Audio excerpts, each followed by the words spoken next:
Start streaming.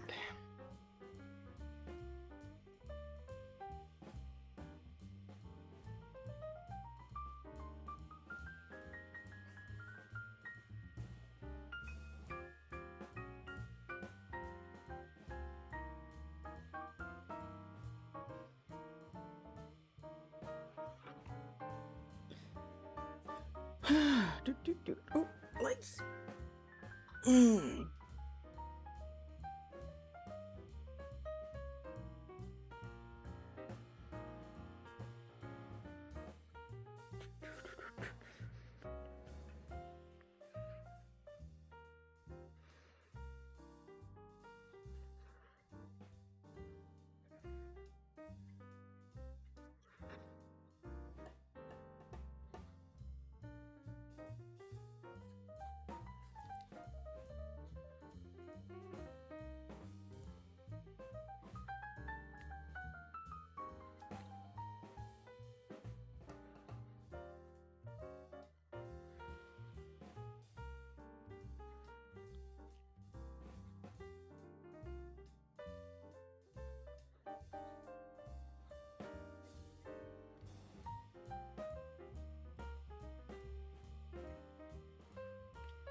We're back with Danganronpa. It's trial time.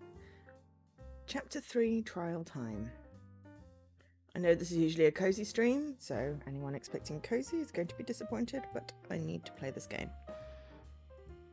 At this point, it is an obsession, unfortunately. And this happens with all the Spike Chunsoft games. I get obsessed and I have to keep playing them. And I like playing them on stream. So, thus, everyone gets to be obsessed with me.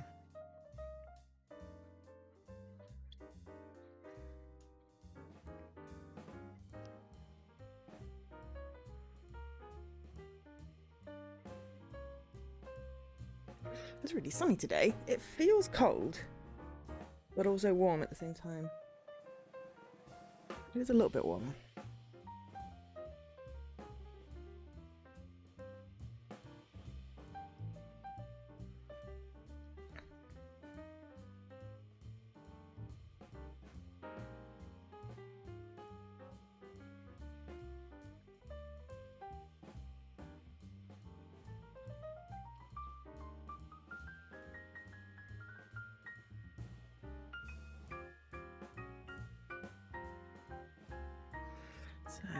Sorry, I'm just finishing. There's a comic I started reading this morning, and of course now I'm obsessed with that as well because.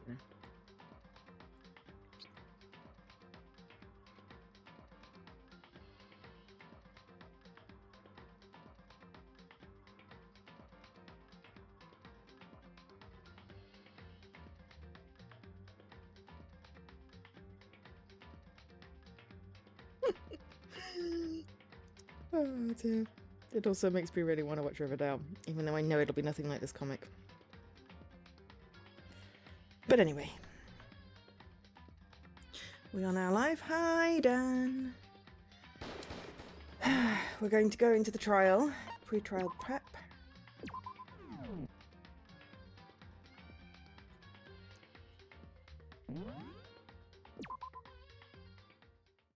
And so hopefully we'll be able to finish the trial and finish the chapter today.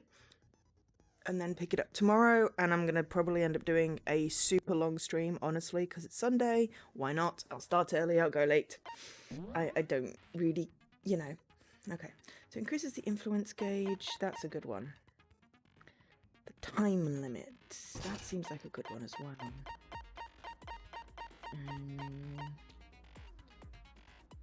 Focus appears good, but we don't have enough SP there. Increases more slowly, recovers quickly. Again, increases damage. Increases bullet capacity. So that's the thing. Increases influence gauge, increases time limit. When does stream break start? next Friday till the Wednesday. I'll be back on the Wednesday. It's in the schedule. If you look on the schedule tab, I put it in. I may do some extra streams next week to make up for it, to finish this off.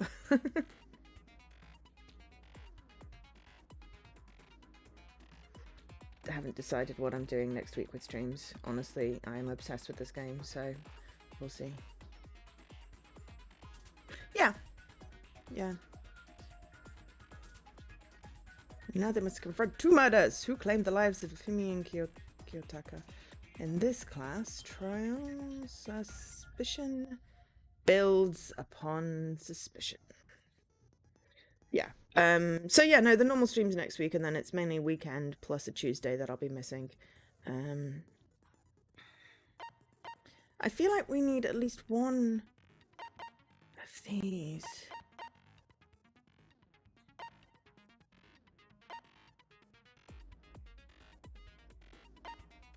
Increases bullet capacity, increases damage. Okay, let me grab that. At least then we're making the most of our SP.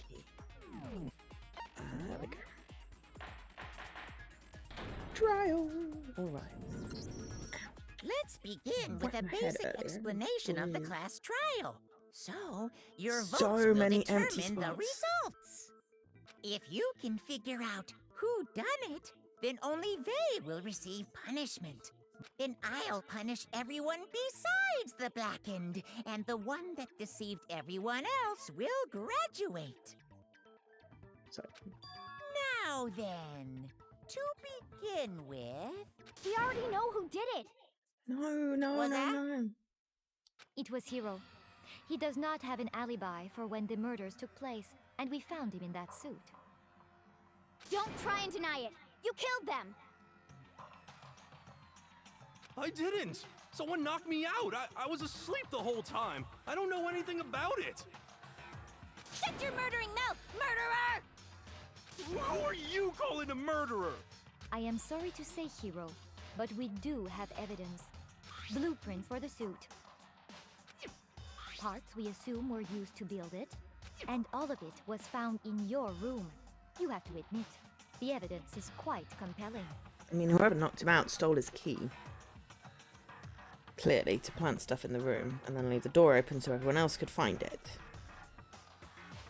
I mean, he is a bit of a, you know, few bricks short of a full load, but as a frame up. It points to you as having created the suit and wearing it while committing crime after crime. How many times do I have to tell you? I don't know. Is Hiro really the killer, or before anything else, we have to make that clear? I don't think he is. I really don't think he is. Everything we found in your room. The blueprints, the suit parts, they are all proof enough that you are the culprit.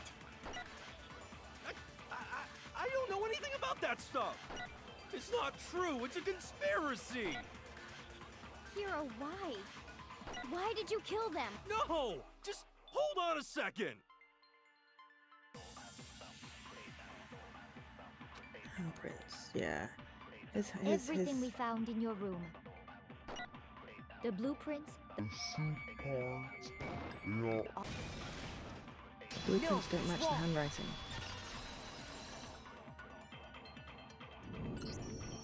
Are we sure Hiro really made those blueprints? I mean, it's annoying because I'd like to get a sample of everyone's handwriting. So I'm fairly certain it's a Fumi, but he's dead, so who killed him?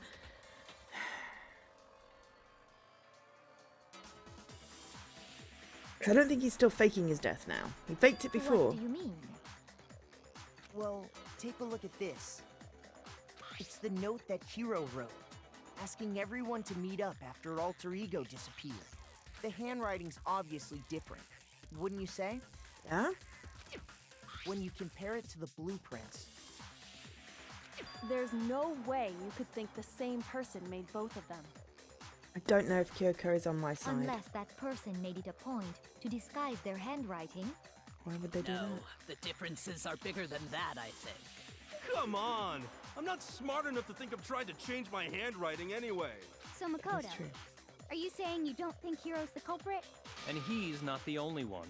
I think Hiro's innocent as well. I mean, not that that means much, honestly, but there's enough doubt. Good. What? Then who was in that Robo-Justice suit? Is it like Hiro said? Was there really someone running around in a second suit? The suspicious individual hidden within the suit. Go ahead, Makoto. Tell them who it was. Oh, of course he passes it off to me. How the flip am I supposed to know? Who was in the Robo-Justice suit?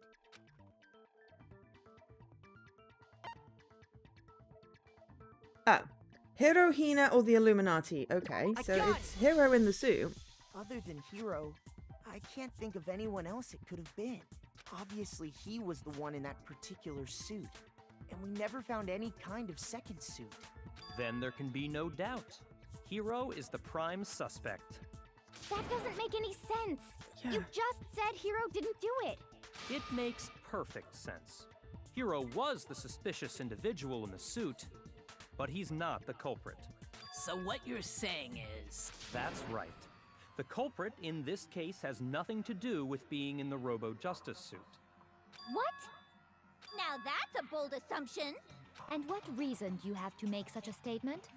You do have a reason, yes? Of course.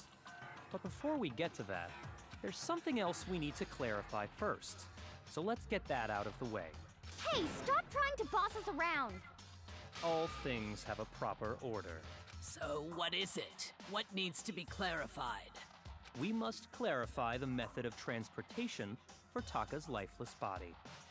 Well, that's the dolly It thing. would seem that his corpse was moved using the top. certain particular items. Makoto, can you tell us what they were? Yes, dear. Of course we can. Repository dolly. I got it! Let's do one more thing. Dolly top. I got it! They were a dolly and a tarp, right? Why are we asking him like he knows? What's with the attitude? So, let's see if I can explain. Taka's body disappeared from the equipment room. And then This is- we I rediscovered don't it in the understand why. repository. And when we found it for the second time, it was wrapped in a blue tarp, right? It was the same tarp that, up until then, was stored in the equipment room. So the killer must have seen it there and decided to use it when they moved Taka's body. That way, they wouldn't leave any bloodstains while they were moving it. You got it! Have you played this before, or are you just speculating? Because if you're just speculating, go nuts! I am all for speculation at this point. Okay. And it's not explains Jesse. The tarp. And the dolly? Same thing. I'm sure the dolly was in the equipment room when we first found Taka's body there. Someone must have moved it there? But why would they have moved that there?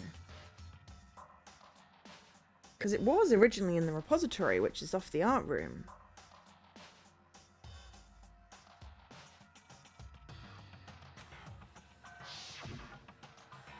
But when the body disappeared, so did the dolly. Oh, you're just copying the dude. Okay. Fair enough. I honestly think Later, Hifumi when Taka's killed body Taka. reappeared in the repository, Hifumi moved his own body from the nurse's office to the 3rd floor. Possibly for some reason, Hifumi moved Taka's body. Hifumi set up Hiro twice. But who killed him? That's the thing I don't got.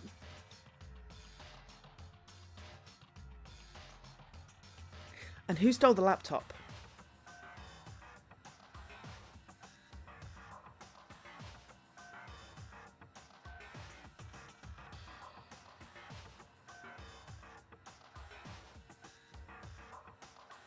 Because there was fake blood in the nurse's office.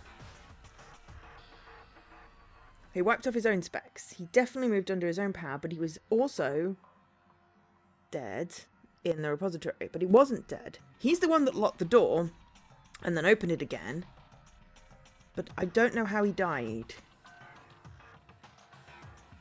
So, yeah, because Taka was definitely dead. Taka didn't kill him. But he did set that all up. And he may or may not have attacked Celeste. Or Celeste may be in with it. And Celeste may be the one that killed Afumi. But I think Afumi masterminded this whole thing. So this is going to be an interesting trial. So did the doll. I know, there's a laptop missing as well, though, but we don't want Monokuma to know about that, so it's possibly not going to come up. I know there's a proper order, but I need answers. They used the dolly to move the body, am I right? But are you sure you are not mistaken? Huh? Are you absolutely positive the dolly was in the equipment room when we found Taka's body? I'm not, because I didn't think of it. I was more concerned with Taka, and Toko had collapsed again. I know it was in the repository earlier, and it has blood on it. So I'm connecting the two things. That dolly was made specifically for moving large objects between the repository and the art room. Okay, but it can still move a large It would object. be very strange indeed to discover it had made its way to the equipment room. Is it not possible that it was in the repository all along? No, it has You blood on simply it. Didn't realize it? She's raised an objection. How do you respond? There is no shame in Can I being punch him wrong. in the face? Nobody expects much from you anyway. We have all accepted the fact that you rarely understand what is going on around you. Excuse me, I've solved all the murders so far. With some help.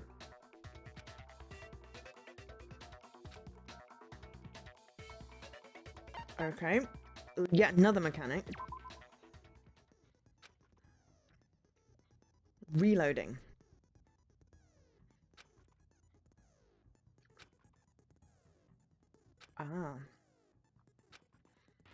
But I have extra bullets, I think. No, or did I turn that one off? Reload by pressing X. Okay. That's cool.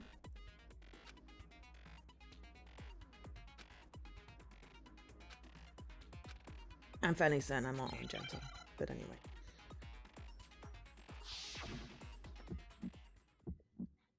You have it wrong. I cannot agree. You are a fool. So pathetic. Lies will get you nowhere. Do your worst. You miserable wretch. I cannot agree. You are a fool. Do your worst. You have it wrong. I cannot agree. You are a fool. So pathetic. Lies will get you nowhere. Do your worst. You miserable wretch. I cannot agree. You are a fool. Do your worst. You miserable wretch. You have it wrong. I cannot agree. You are a fool. So pathetic. Lies will get you nowhere. Do your worst. I cannot agree. This should prove it. I don't know if I fucked up that at If you're all, but asking hey. for proof that the dolly moved, I have it right here. Did I lose any health? I don't know. When I found the dolly in the repository, one of the wheels had a blood stain on it. There was a pool of blood in the equipment room with a tire mark in it that matched the dolly wheel's tread. The killer probably rolled the dolly through the blood on accident as they wheeled the body out of the room. And as the blood dried on the tire, they moved the body into the repository. So there's my proof that the dolly was used to move Taka's body. Why is she fighting me on this? We know that Taka's body was moved. Does she really hate me that much? Anyway, that was just something we had to get out of the way. Let's get back to the main subject. Yeah, the subject of how Robo-Justice didn't do it. Because if it's not a killer robot, then what kind of robot is it? I'm not sure that really matters. I'd be happy to explain why the occupant of the suit couldn't possibly be the killer. If you look back on how the body was transported, it will become immediately obvious. Hina said it didn't bend, and there's no handle on the dolly.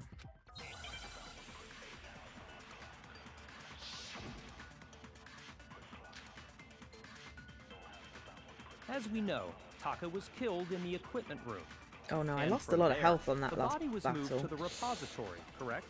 Yeah, the culprit wrapped the body in the tarp, then loaded it onto the dolly and wheeled it off, right? Now, keep in mind that the dolly doesn't have a handle. Well, yeah, but even without a handle, all you'd have to do is bend over. No, that's wrong.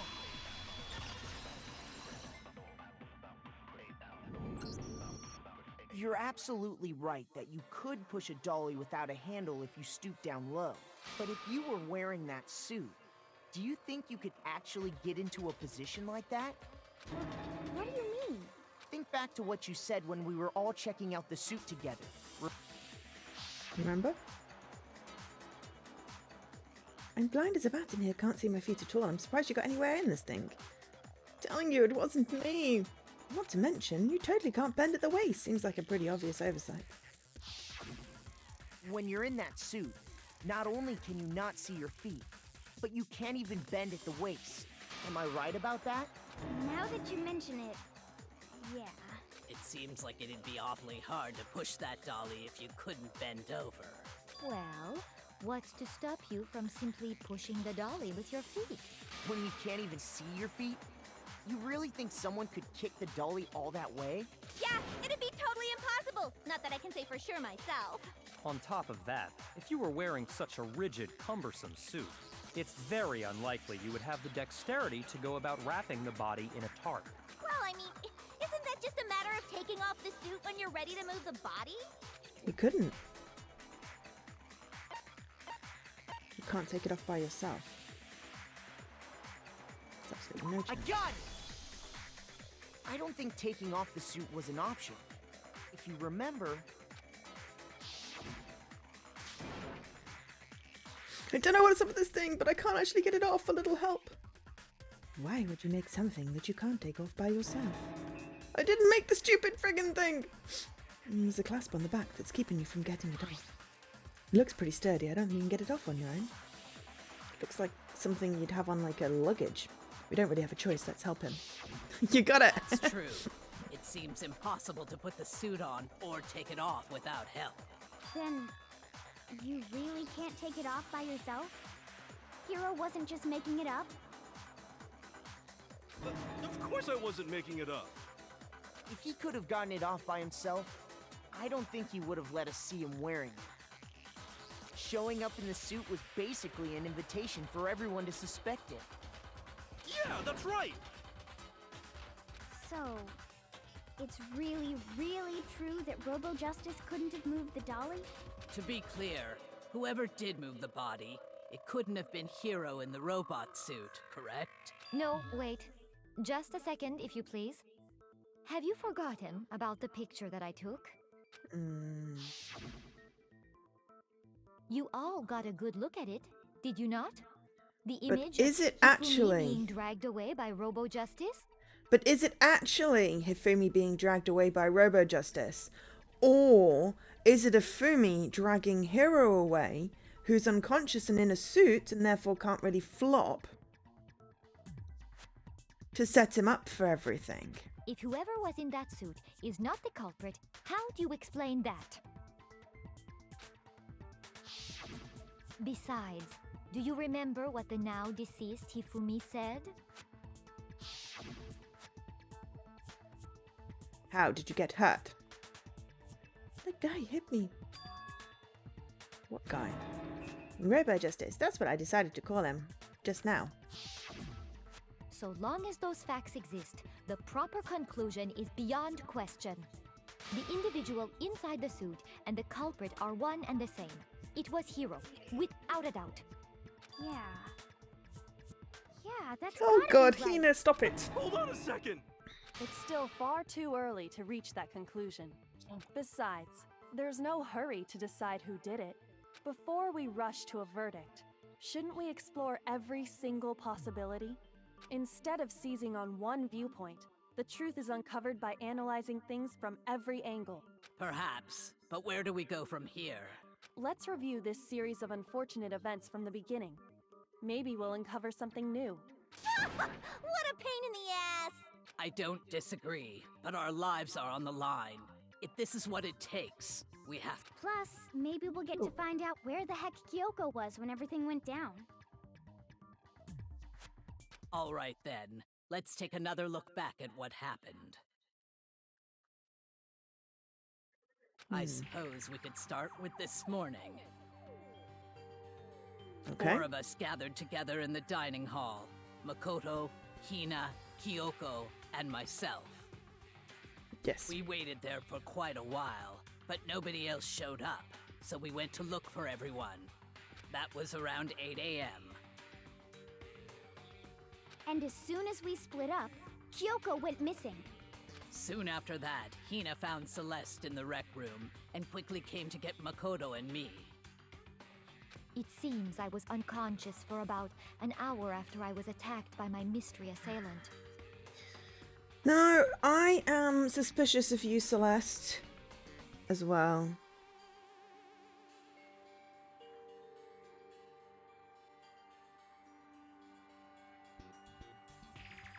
What am I meant to know be it was suspicious an of her? hour because I remember being attacked a little after 7. That was when we saw Celeste's picture and discovered that her assailant had been wearing a strange costume. As it turns out, it was Robo-Justice. It also soon became clear that this same Robo-Justice had abducted Hifumi. We were soon joined in our search by Byakuya and Toko, and then went on to find Hifumi in the library. He was injured, so we took him to the nurse's office and resumed our search for the suspect. But not long after leaving the nurse's office,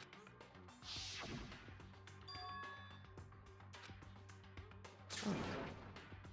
I saw a shadow. Yeah, she's in on it. She's in on it. Because they all then ran upstairs, leaving Hifumi to fake his own death so that he could then move Taka's body. Why did he want to move Taka's body? And he was washing off all the hammers because he'd washed off the one from the library because the one from the library wasn't there anymore. Justice Hammer 2 was missing.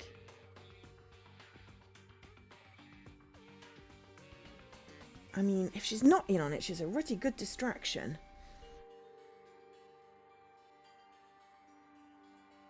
Something moving around at the top of the stairs. Unless that was Kyoko.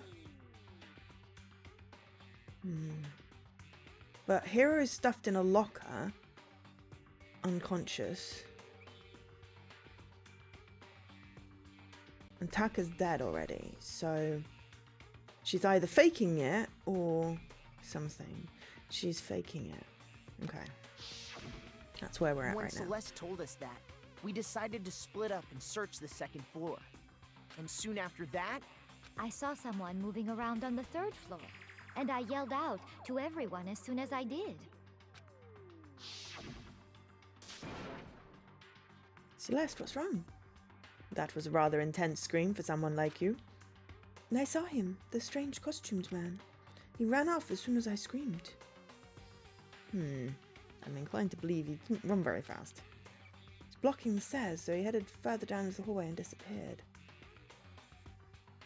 And they found the body there. At the same time as we found the body. Not a coincidence, and she was with them. I think. Or she was with us. But she told him to go down the hallway. No, we went down to the nurse's office. But she hoped, obviously, that they'd find the body at the same time as we did. Because she was in on it with Hifumi. Maybe she's the one that plonks him over the head, but... And then how did she get out of the room?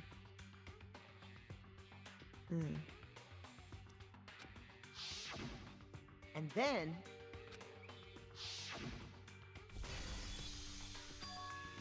And then we heard... What was that? It came from downstairs. It must have been... Hifumi is in the nurse's office. This is bad. Come on, we've got to go back. And we split At that up. point, we decided to divide up into two groups. Celeste, Hina, and I went back to the nurse's office, while Sakura, Byakuya, and Toko chased after the suspect. When we got back to the nurse's office, we found Hifumi, dead. Did we? What we found was Hifumi covered in blood and a hammer. But did we check? And that's when we heard the body discovery announcement. Because that's when they found Taka. I left Celeste and Hina there and headed back to the 3rd floor to let the others know what had happened. Meanwhile, we had just discovered Taka's body in the equipment room. We must have found both bodies at almost exactly the same time, because we heard the same announcement not long after we discovered his body. I don't know whether Hifumi was planning on being dead, or whether he was planning on, like, recovering from the fake head injury.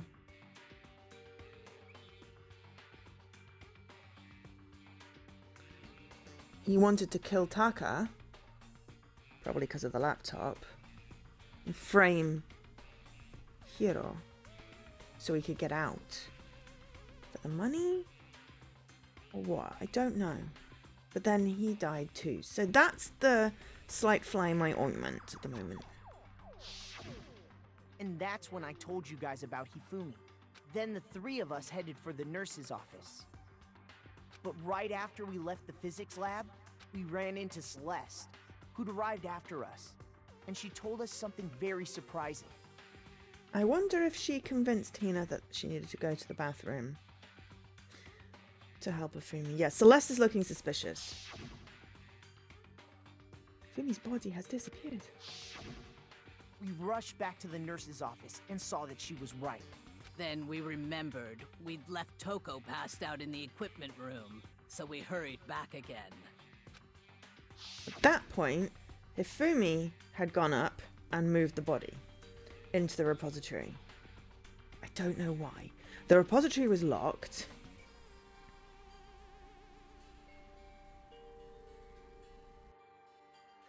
And he started washing one of the hammers. The one that was in the library. So he went back to the library to get the hammer as well. Don't know. It is weird. This can't be happening. Are we all hallucinating this or something? But when we got there, we discovered that now Taka's body had also gone missing. Next thing we knew, we were searching the school for 2 missing dead bodies. And after some time... Celeste informed us that she'd found the bodies, and we all headed to the repository. Celeste killed Hifumi.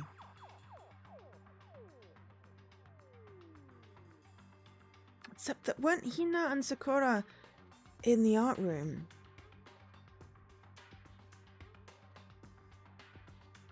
Which is where we rediscovered the corpses. She is manipulated. She manipulated Hifumi before. I think that about covers it. She manipulated Hifumi before. So, we only have her word that she was hit by the mystery assailant. Again, it could be fake blood. And the small hammer. And then Hifumi posed the photo with Hiro because she convinced him. Yeah. I think I figured it out. I see. But is it The because whole thing she sounds exceptionally is the spy? complicated. It certainly seems to me that these are not a simple series of connected Is events. she the spy or not? This is too hot to drink, I think, but I'm gonna try.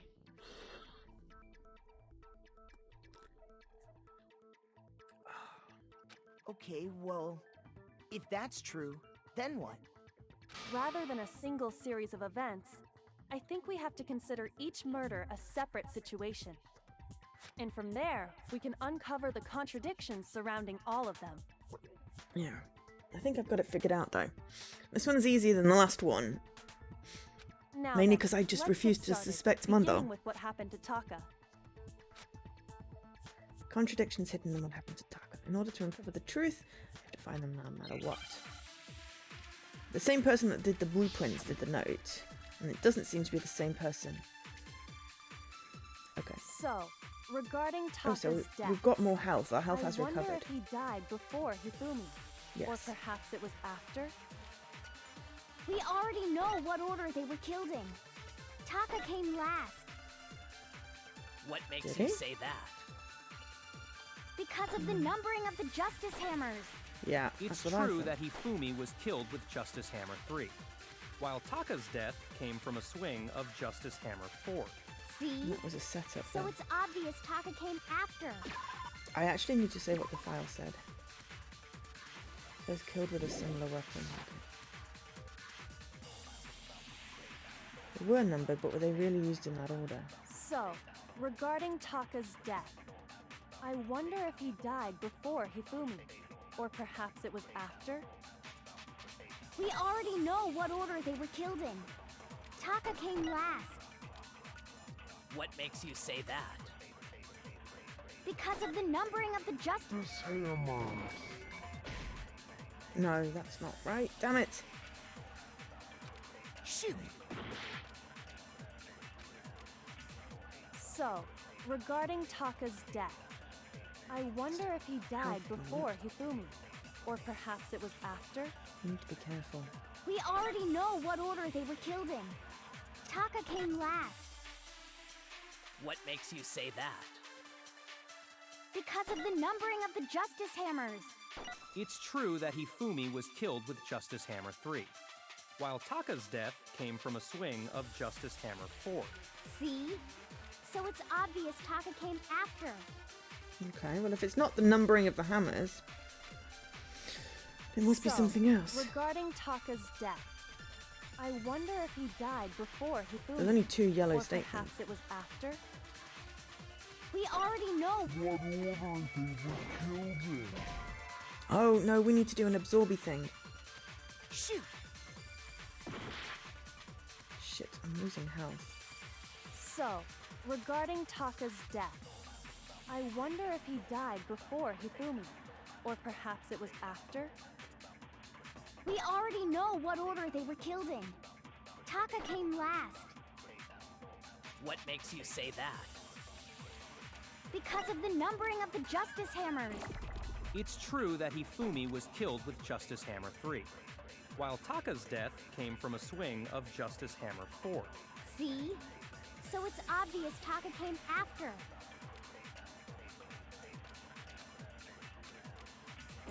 So, regarding Taka's death, I wonder if he died before Hifumi, or perhaps it was after. We already know. There we go. No, that's wrong. My health is really, really low. I need to be careful. Hold on. There's no reason to assume that the hammers were used in the same order as their numbers. If anything, that's just another way the killer tried to disguise their actions. He died at So you're 6 because his saying watch the broke. culprit wanted us to think the hammers were used in order, but in reality, Taka was killed before Hifumi? Okay then, let's see the proof. Evidence. Yes, his watch. Do we get to just present his watch? Oh, no, we have to do this stupid thing. Oh my god! Oh, wristwatch. Okay, fine. We need an upgrade.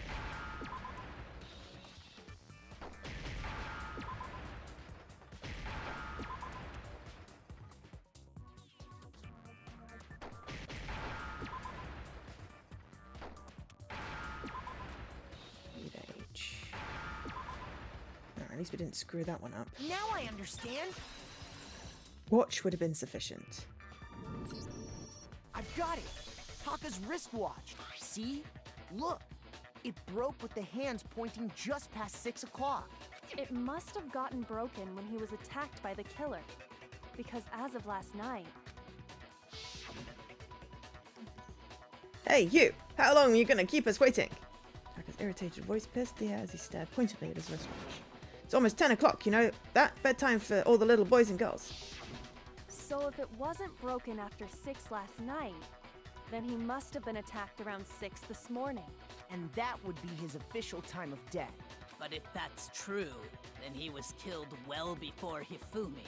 And before Celeste was attacked this morning, which happened around 7. And that's when the setup started. That's right. Taka was killed before any of the other incidents took place. That simple fact slipped past all of us. We made the wrong assumption about the order of events, all because of those justice hammers. That's exactly why the culprit wrote the numbers on each hammer and had them increase in size. That way, when we saw how they were used in each incident, we'd easily make that wrong assumption. Now, if Taka was killed around 6, then everyone's alibis for his murder go out the window. Because when he was killed, we hadn't met up in the dining hall yet. That may be true in the case of Taka's murder, but all of our alibis still hold true for Hifumi's death. That's right. With him, at least, we're all safe.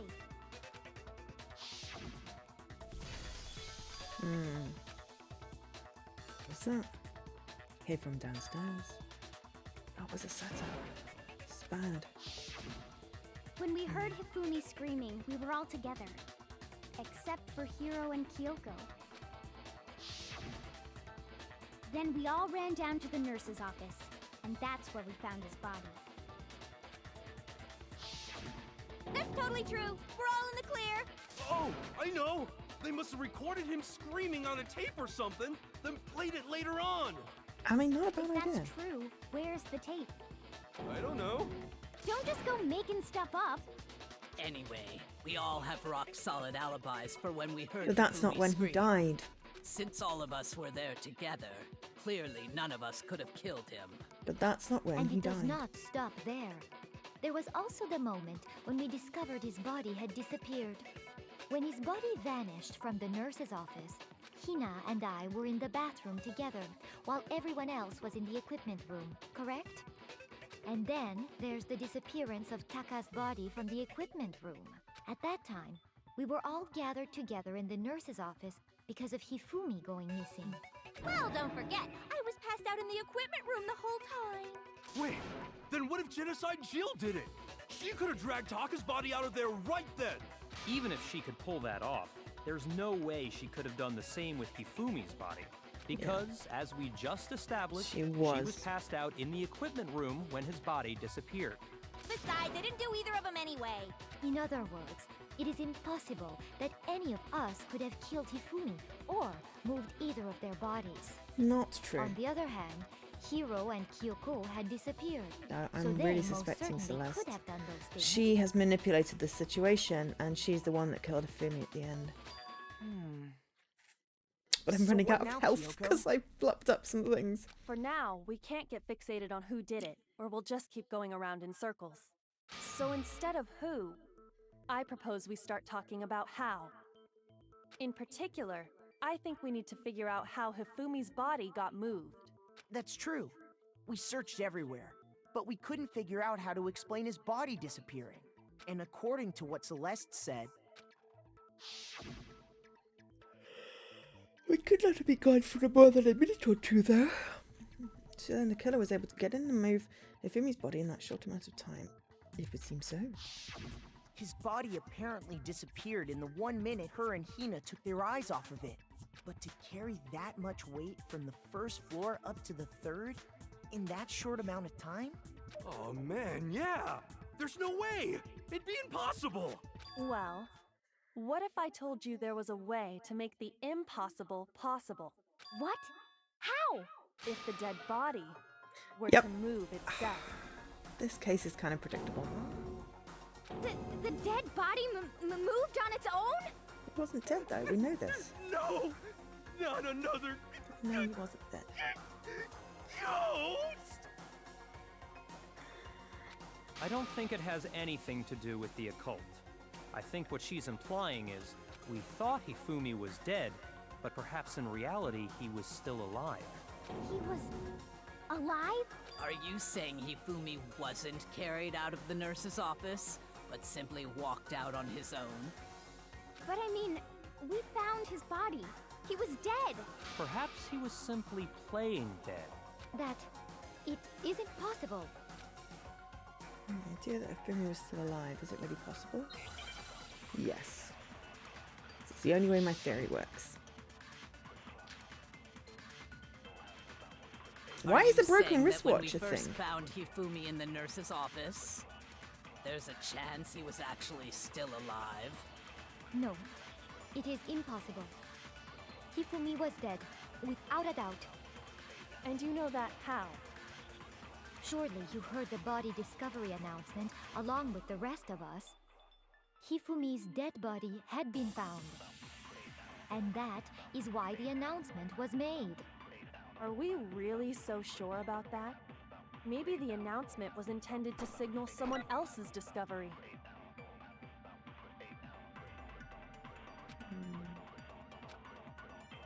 Are you saying that when we first found Hifumi in the nurse's office, there's a chance he was actually still alive? No, it is impossible. Hifumi was dead, without a doubt. And you know that how? Surely you heard the body discovery announcement along with the rest of us. Hifumi's dead body had been found. And that is why the announcement I was need made. to absorb the last Are we statement. really so sure about that? Maybe the announcement was intended to signal someone else's discovery. Are you saying that when we first there's a chance he No, Hifumi was dead, without a doubt. And you know that how? Surely you heard the body discovery announcement along with the rest of us. Hifumi's dead body had... There we go. No, that's wrong. Let's screw that one up. Good. Hopefully my health will regenerate a little bit, please. Was the body discovery announcement that was made really intended for Hifumi? Of course it was. The announcement played right after we discovered his body. Maybe. But that was also the same time that Taka's body was found. That's right. It wasn't long after finding his body that we heard the announcement. So there's a good chance we've made a mistake in there somewhere. I think we've confused whether the announcement was for Hifumi or Taka. First of all, if 2 bodies had been found, there really should have been 2 announcements. And there was a second announcement in the thingy room. Maybe Monokuma simply got lazy and rolled them together into one. What do you say, Monokuma? Any comment? Well, it's a very sensitive issue, so I can't go into too much detail. But what I can say about the body discovery announcement is that it's only broadcast when 3 or more people find a dead body for the first time. That didn't answer our question, man. We're asking if you're a lazy bum. No, actually, that was plenty. Huh? 3 or more people discover it for the first time. He said it's only broadcast when a body is discovered for the first time, which means... When we had the second announcement in the repository, that was... Even if we find the same body again later, he won't make the announcement again. If that's true, then why was the announcement made again later on? Huh? Later on? Exactly. We heard the body discovery announcement twice. Second body discovery announcement. The first time it played was when we found its body in the nurse's office in the equipment room. The second time, were when both just after Hifumi came back to life. Ah. Okay, fine. Shoot. Damn it! Okay, fine. I got it! Oh, phew. We Okay, heard it a that's... second time in the repository, when we rediscovered the 2 bodies.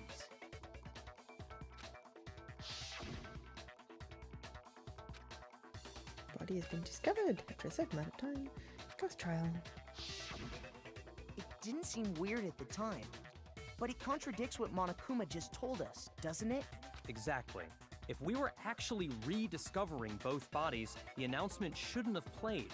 Then in reality, when the 2 dead bodies were rediscovered, one of them was actually being discovered for the first time.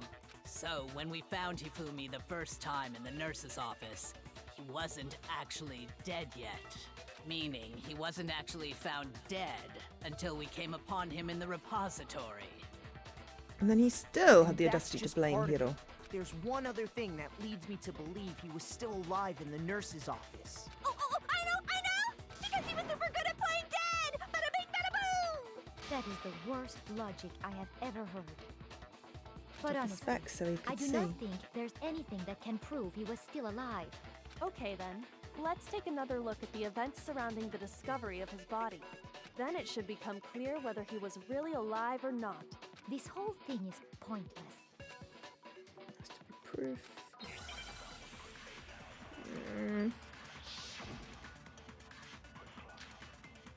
His glasses. Well, here's one thing we do know. The first time we found Hifumi's body was in the nurse's office. And then, while me and Celeste were in the bathroom, his body disappeared. And the next time we saw his body, it was in the repository. But when you compare his body before being moved and his body after being moved, other than the change in how it was positioned... No! Shoot! I've just run out of life. Oh, crap. No one believes me, no one's still to say. Oh no! Oh no! Oh no!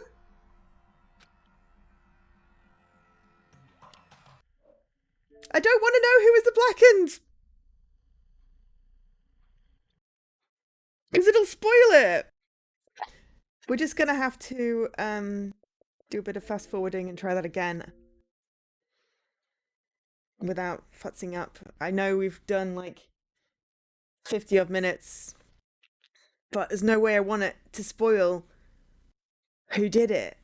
I've got to discover it. I futzed up and lost a lot of health.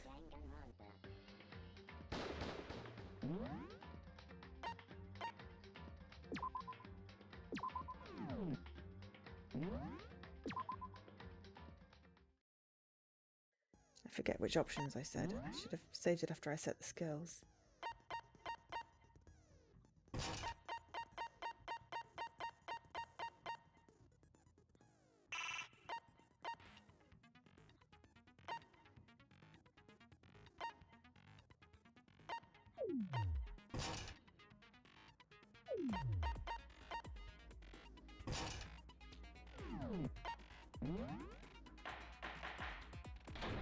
So I'm hoping I can do that. Aha! We can just gonna have to do the battle thingies again, but be fast forwards, so it's fine. Everything we found in your room. The blueprints, the suit parts, they are all proof enough that you are the culprit. I don't know anything about that stuff. It's not true. It's a conspiracy. Hiro, why? Why did you kill them? No! Just hold on a second. Everything we found in your room. The blueprints, the suit parts. No, that's wrong.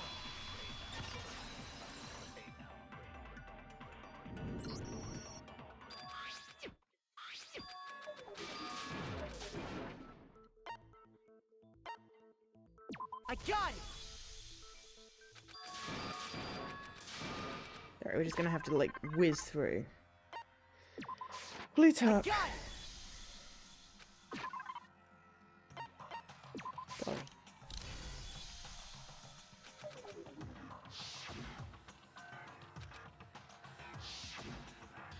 It's like, I don't want to know. It's like, it was about to say, a blackened is, and I'm like, no! You can't tell me who the blackened is. Because then it'll spoil it.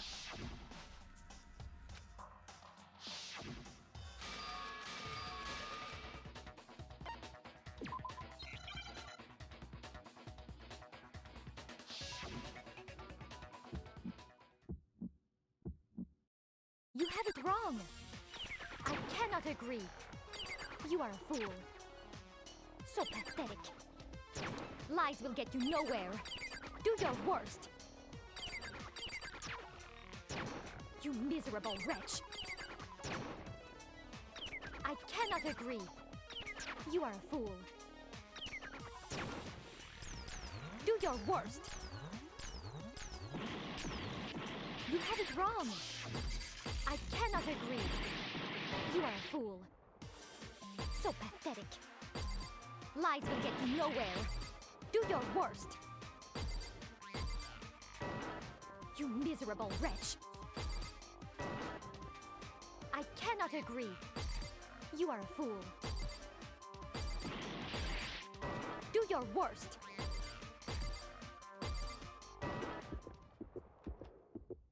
I cannot agree. This should prove it. Okay, I only lost part of a heart that time. Right.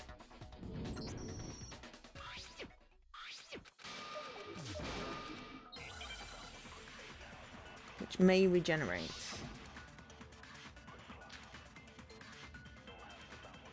As we know, Taka was killed in the equipment room. And from there, the body was moved to the repository, correct? Yeah, the culprit wrapped the body in the tarp, then loaded it onto the dolly and wheeled it off, right? Now, keep in mind that the dolly doesn't have a handle. Well, yeah, but even without a handle, all you'd have to No, that's wrong.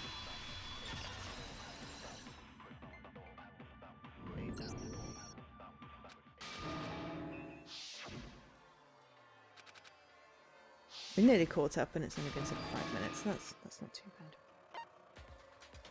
I got it.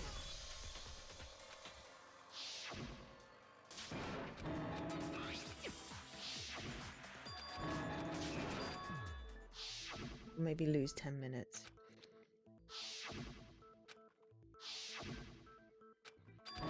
It's better than failing.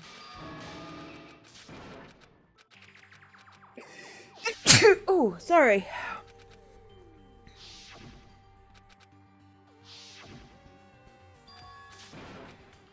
It's the fact that Celeste kept on interrupting things to help the thing move along. She's the mastermind. She probably killed Ifumi, but Ifumi killed Taka and kidnapped Hiro and set Hiro up. It was quite elaborate.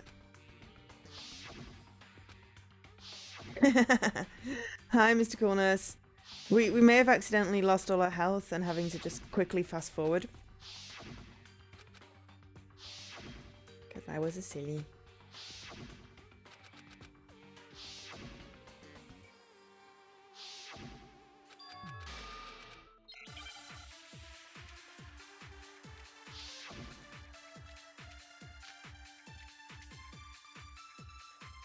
So, regarding Taka's death, I wonder if he died before Hifumi, or Yeah, perhaps because it I was lost all my after? health and it was annoying. We already know what order they were killed in. Taka came last. What makes you say that?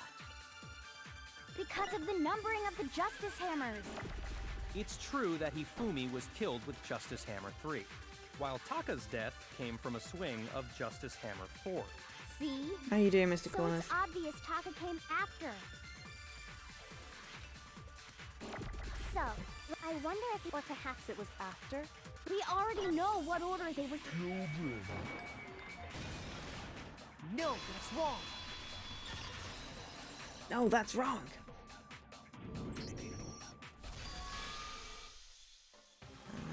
Let's watch.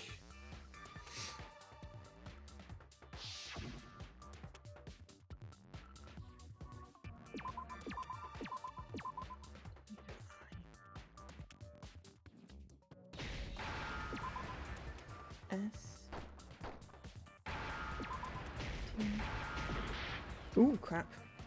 Well, that was my own silly fault. Got a little enthusiastic on hitting things. What the? Oh, flip.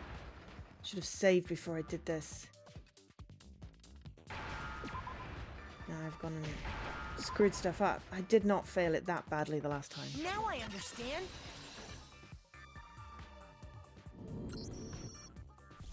got it! Should have saved before I went into that thing if I could, but hey. It was the next battle-y thing that we screwed up on, but it's fine, we've got more hearts now. That's all.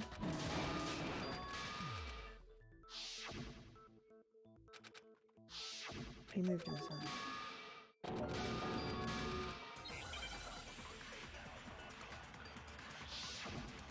Is this the one that we were in? Yeah, broken wristwatch. Yeah. Are you saying that when we first found Hifumi in the nurse's office, there's a chance he was actually still alive? No, it is impossible. Hifumi was dead, without a doubt. And you know that how? No, this is Surely you not. heard the body discovery announcement along with the rest of us. Hifumi's dead body had been found. And that is why the announcement was made. Are we really so sure about that? Maybe the announcement was intended to signal someone else's discovery. Are you saying that when we first there's a chance he would... No, Hifumi was dead. And you know that how? Surely you heard the body discovery announcement along with the rest of us. Hifumi's dead body. No, that's wrong! It's the next one, I think.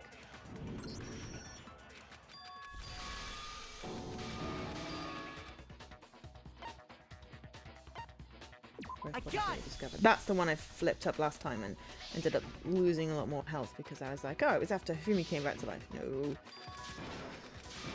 Memory game in this is hard. Especially when you played it last night. Okay, so now I think this is the one we... Right. Yes, this is where we got to, so we'll stop skipping after this. The first time we found Hifumi's body was in the nurse's office. And then, while me and Celeste were in the bathroom, his body disappeared. And the next time we saw his body, it was in the repository. But when you compare his body before being moved and his body after being moved, This is where we jumped the gun. other than the change in how it was positioned, there was no notable difference. That's what we wanted to throw it with. Not the body position, the glasses. There we go. Now we're back, caught up, and we only lost 10 minutes. There was one clear difference between Hifumi and Clearly the you should play nurse's this, office Mr. and the Cornus. repository. His glasses. That fact alone proves that he was only playing dead in the beginning. Perhaps you'd like to fill the rest of us in? When we found Hifumi in the nurse's office, his glasses were covered with blood. But when we found him again later in the repository, they were spotless. Oh And wait! I found The the wet items hammer. used to wipe them clean in the nurse's office. The wet trash hammer can. was used to whack Hifumi, and then it was washed off, so it looked like he'd already dead and dragged there. That's that missing link. The evidence was the spec cloth. I got it. Which always It was goes, a oh, I need to glasses clean my cleaning specs. cloth And I really featuring do. a certain cartoon mascot. Princess Piggy Pepper, whatever her name is. One look at the bloodstain on the cloth should make things clear. This piece of cloth was used to wipe Hifumi's glasses clean. And the mascot on the cloth is the same one that's on the digital camera, right? And whose digital camera was it? Hifumi's, of course. The character was Princess Piggles from Demon Angel Pretty Pudgy Princess, I think. I highly doubt anyone but Hifumi would have Yeah. brought something like this to school. I see your point. And the only people here who wear glasses are... I wouldn't be caught dead using a tacky piece of garbage like that. A few tissues is all I need to keep my glasses clean. Oh, please don't use tissue. Then there's no question. It belonged to Hifumi. So what you're saying is... What exactly? What I'm saying is, the blood on his glasses was wiped away using his own glasses cleaning cloth. Even if that is true, it does not mean he wiped the blood off himself. But who would benefit from a clean pair of glasses other than the glasses owner? That's a good point. Then it must have been him, right? So let's assume that Hifumi was still alive in the nurse's office. He pretends to be dead. Then when he's alone, he wipes his glasses clean so he can see. Then he stands up and walks out on his own 2 feet. And with that, the impossible task of moving his copious corpse becomes possible, wouldn't you say? But then, if he was just pretending to be dead, what was with all that blood? No, that was the blood that was in the fridge at the nurse's office. The fridge in the nurse's office contains packs of blood. Oh, that's for why I emergencies. couldn't pick it up as a Probably clue. used one of those. He figured if he was gonna play dead, he should go all out, so he just dumped it everywhere. But he got crazy with it and had to wipe his glasses off when he was done. God, what an idiot! And if Hifumi was still alive at that point, the disappearance of Taka's body is easily explained. It should be perfectly obvious who must have moved Taka's corpse. Yeah, the one who moved Taka's body was not Taka himself and Sakura. If we don't. Oh, we got more health. Yes, we're gonna get through this. He's dead now, but he only died at the end, not at the other times he was attacked. While we were all gathered in the nurse's office, he went to the equipment room and took Taka's body. That also explains how the Because door he's to a the portrait now. He's repository got definitely locked. dead. The door was locked? Well, after the bodies disappeared, we all went looking for them, right? So me and Sakura headed for the repository. But when we got there, the door was locked. And the repository door can only be locked from the inside, which means when Hina and Sakura got to the repository, someone was already inside. And it could only have been Hifumi, who just finished stashing Taka's body there. He convinced us all he was dead, and when he saw his chance, he dragged Taka's body to the repository. Well, no, because the person that masterminded it told him to do that because they then wanted to be able to use the hammer to kill him so it looked like someone had dragged the bodies there. They used him to do his dirty work. It's Celeste. Celeste is the blackened. And I know I could have let it play through, but until I actually figure it out myself, I don't want a game over. If I wanted to see what the game over was and how that played out, I'd go back and replay one of the other trials because I've got the save points. But I couldn't let it spoil this one for me, so I was like, I gotta go back.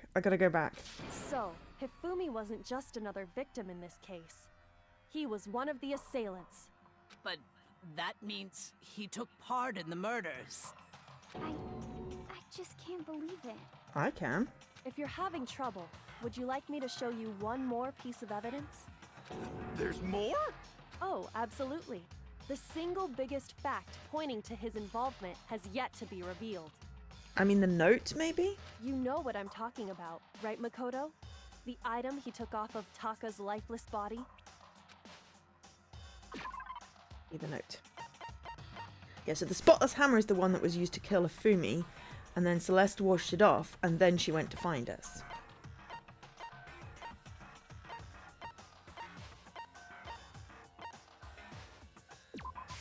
I got it! You're talking And you about got more the note health. Hifumi had hidden away, aren't you? Hidden note? That's right. We found it stuffed in his pants. What? In his... Yeah. English pants or American pants? Because there's a difference. Yes, his pants. Okay, well, forget about the pants for now. Take a look at what the note says. I found a hole maybe we can use to escape.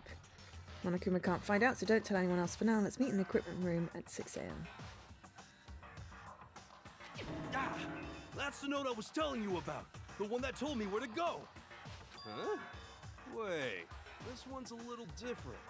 Monokuma can't find out, so don't tell anyone else for now. Let's meet in the rec room at 1 a.m. I see. Then this note isn't the same one Hiro got. It's not the same? In other words, the killer got in touch with another person besides Hiro. And that person could only have been... Taka, Hifumi's pants, or me. I got it! And we've got more health. That's right! Taka! The killer used this note to draw out Taka and murder him. Hello? Over here! Objection! Objection! I don't really understand what's going on, but Hifumi had that letter, right? So whoever wrote it wasn't drawing out TikTok, they were drawing out Huffy! Just to be clear. TikTok, Huffy, Omar, and we're Big Mac. Oh my god, I love the nicknames. Ugh! Yes! Why must you ruin it every time? It looks like Jack is seriously scary, but still, can't let it get to me. Also, she said genocide Jill, so please stop, like, you know, misgendering and misnaming everyone. Okay, broken wristwatch, glasses, cleaning cloth, okay? Huffy had the note, right? Then the person it was intended for must have been Huffy! But remember what the note said. What time did it say to meet? 6 a.m., I believe. The time doesn't matter! The note has nothing to do with TikTok! No, that's wrong!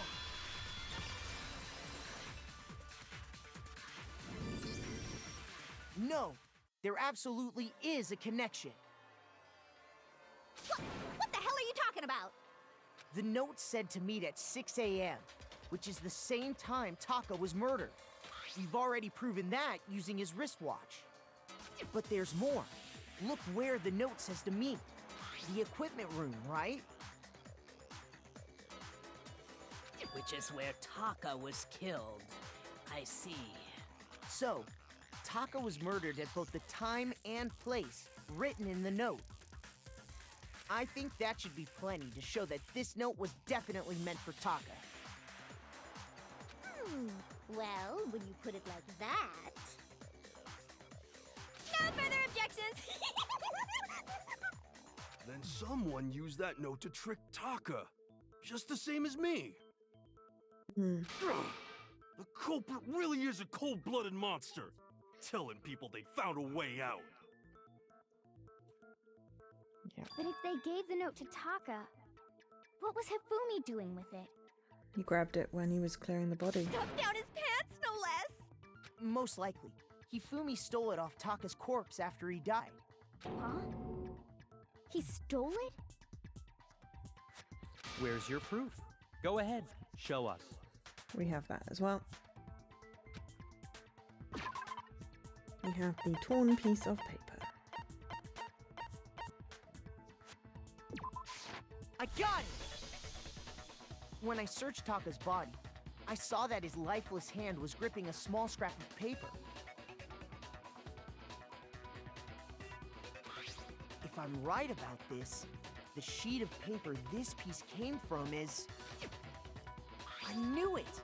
It fits perfectly with the note we found hidden on Hifumi. Then Taka's scrap and Hifumi's note. Yup, they're from the same piece of paper.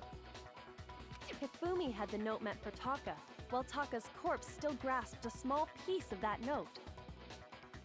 There's only one way to explain it. Taka died clutching the note.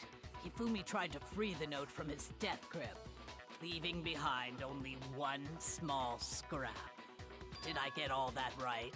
Yes. That means Hifumi knew the note was important. We're going to be left with a bunch of people that don't actually want to kill. Exactly. Next chapter's going to be which interesting. proves that he was an accomplice in the murder. Whoa. Yeah. After seeing all this, Hifumi was super involved in this whole thing for sure. In fact, he was behind the whole thing. In fact, he's still alive! He's not. Sorry, no. When we found him in the repository, Hifumi was truly and completely dead. But he wasn't, though. The second body discovery announcement proves that. So then, who killed Hifumi?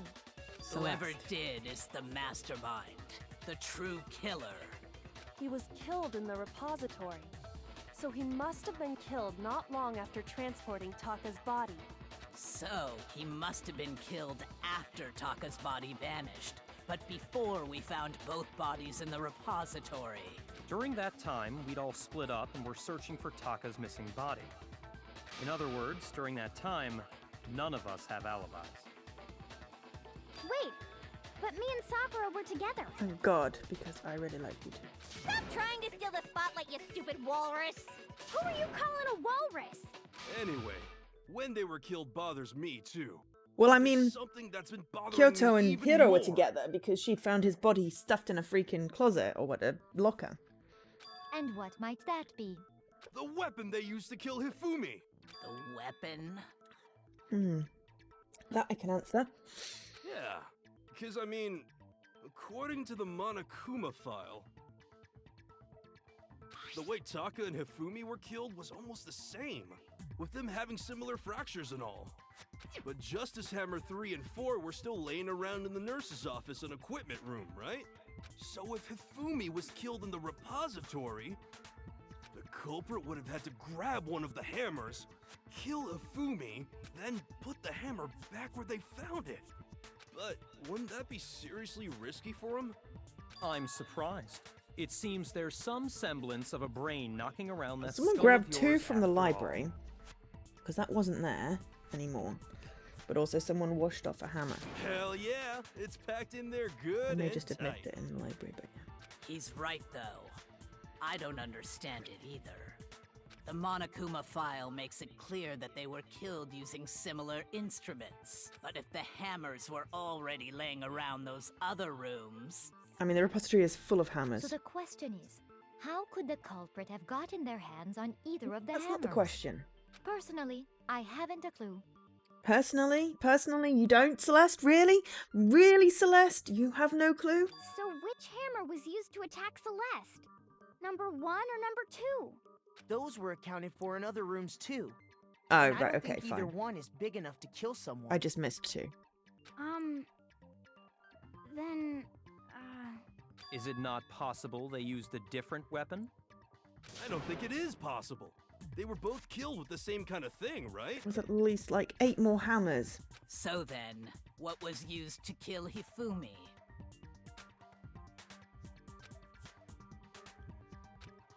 Somehow I have to find the... Oh, I wasn't reading that. The whole picture surrounding the case will be... Yeah, where's the transcript? The whole weapon that was actually used to kill Hifumi, the whole picture surrounding this case won't become clear until we figure that out. Somehow I have to find the truth. I've already got it in my freaking truth bullets. Hello, hammer. Got the murder weapon. Probably should have saved, but anyway. There we go, spotless hammer. What But we've was got plenty used of hearts. to kill Hifumi? Was I it mean, literally- Justice Hammer 3? Maybe Justice Hammer 4? Well, whatever it was, there's one thing we have to figure out. How was the culprit able to move around so freely with the weapon? How did nobody witness them carrying it? Sounds like a Justice Hammer 5 is about to make its appearance! Check out murdergear.com/hammertime for more info! Well, one thing seems I really want to pretty check clear. out that website now. The murder weapon had to be one of the Justice Hammers. No, that's wrong.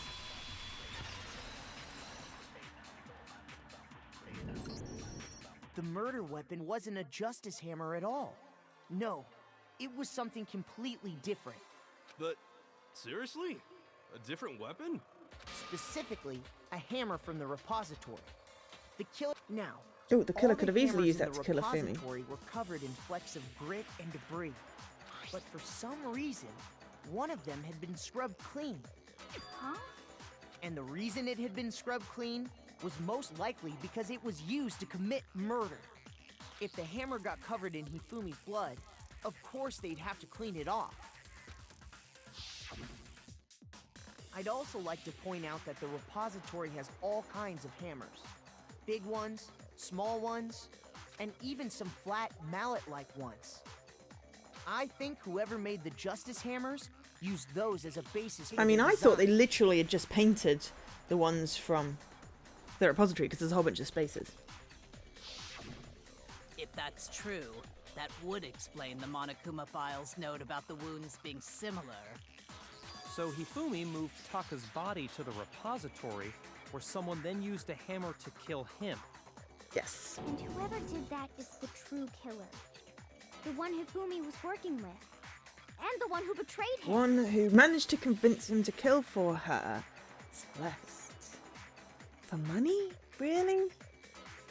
Feels like such an ugly motive for a gambler, but maybe she was in debt. And there's still the missing laptop. Hold on a moment. I still think it's strange to assume someone was working together with him. The way the graduation rule works, there is no benefit to helping someone else carry out a murder. So the idea that anyone would work together like that is simply But if one ludicrous. killed one and We one talked killed about another, this, did surely we that's not? 2 murderers. We did talk about how there wouldn't be any reason for anyone to work together. At least that's what we thought at first, but...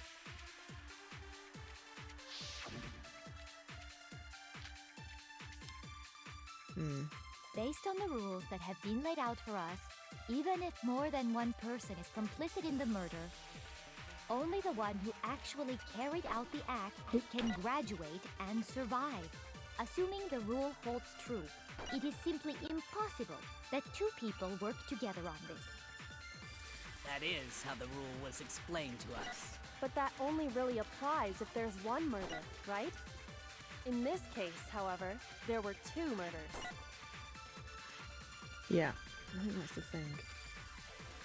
Based on the rules that have been laid out for us, even if more than one person is complicit in the murder, only the one who actually carried out the act can graduate and survive. Assuming the rule holds true, it is simply impossible that 2 people work together on this. That is how the rule was explained to us. But that only really applies if there's one murder, right? In this case, however, there were 2 murders. Based on the rules that have been laid out for us, even if more than one person is complicit in the murder, only the one who actually carried out the act can graduate and survive. Assuming the it is simply impossible that 2 people Just work bounced together off on it. this. Oops. That is how the rule was explained to us. But that only really applies if there's one murder, right? In this case, however, there were 2 murders. Based on the rules, even if more than one person, only the one who actually carried, assuming the There we go. I just missed No, it. That's it's why. wrong. Luckily it didn't count, because it sort of hit. Since there were 2 murders, it's at least plausible that more than one person was involved. What do you mean? If there'd only been one murder, then yes, the idea of an accomplice isn't really worth considering. Naturally, if only one person can be saved per murder, an accomplice has no risk versus reward benefit. Risk versus reward benefit? The payoff for working together. The reward that balances out the risk of taking part in a scheme. Hi, Alkesh. There's no point in being someone's accomplice if there's no benefit to you. However, if I'm there thinking I want were to do some some streaming potential tonight as mutual well reward as for the tomorrow. I risk, just want to get this then game story cooperation finished. becomes possible. You're saying that 2 people could act as each other's accomplices to commit 2 separate murders. I think that's what the true killer told Hifumi. They would each have an accomplice for their crime. And based on the case's events, Hifumi would have been the first one to act, murdering Taka.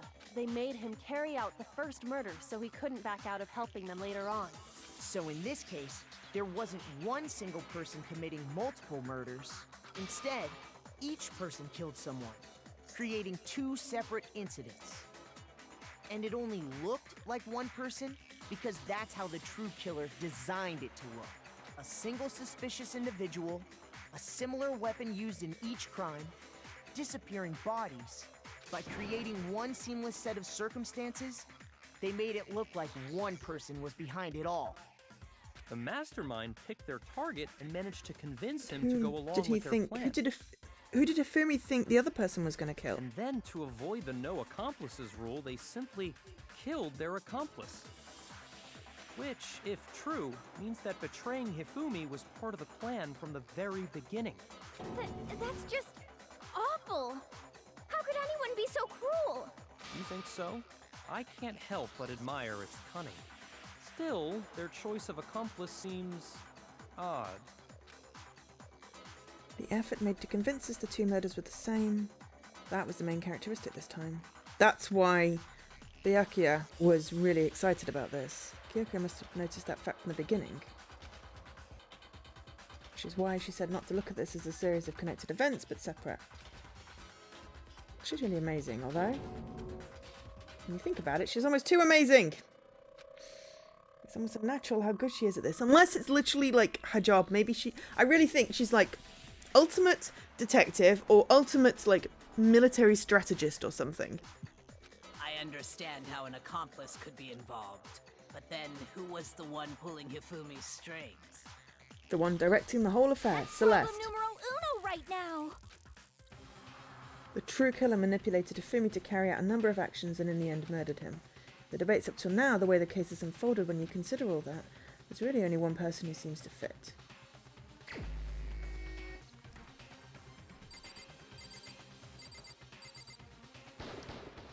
Here's my answer. It was Celeste. Ah, so I'm the suspicious individual now, am I? Very.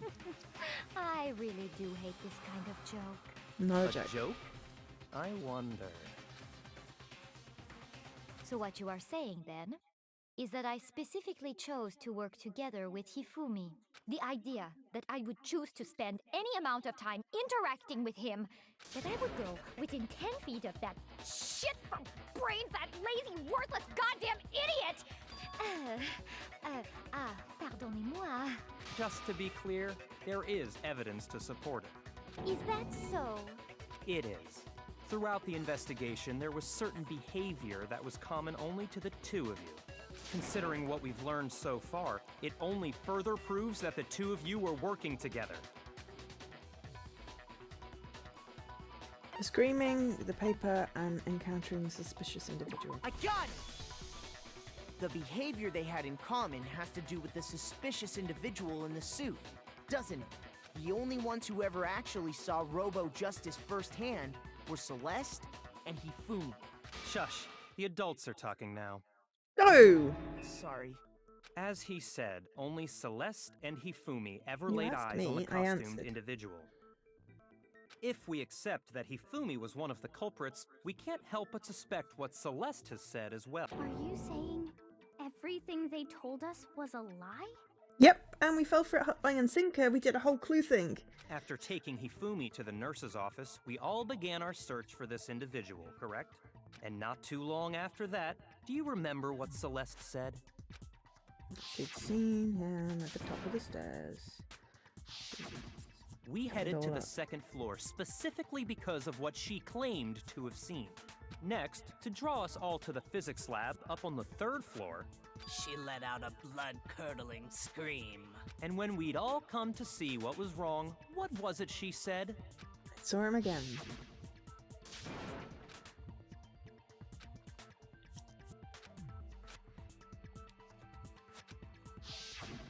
Once she'd done Except her at this point, job Hiro getting was us stuck in a all up to locker physics at the lab, pool, and Kyoto was with him the entire time.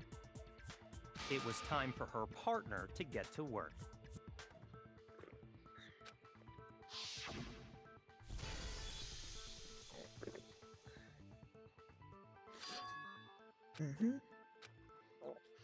From downstairs. Ooh.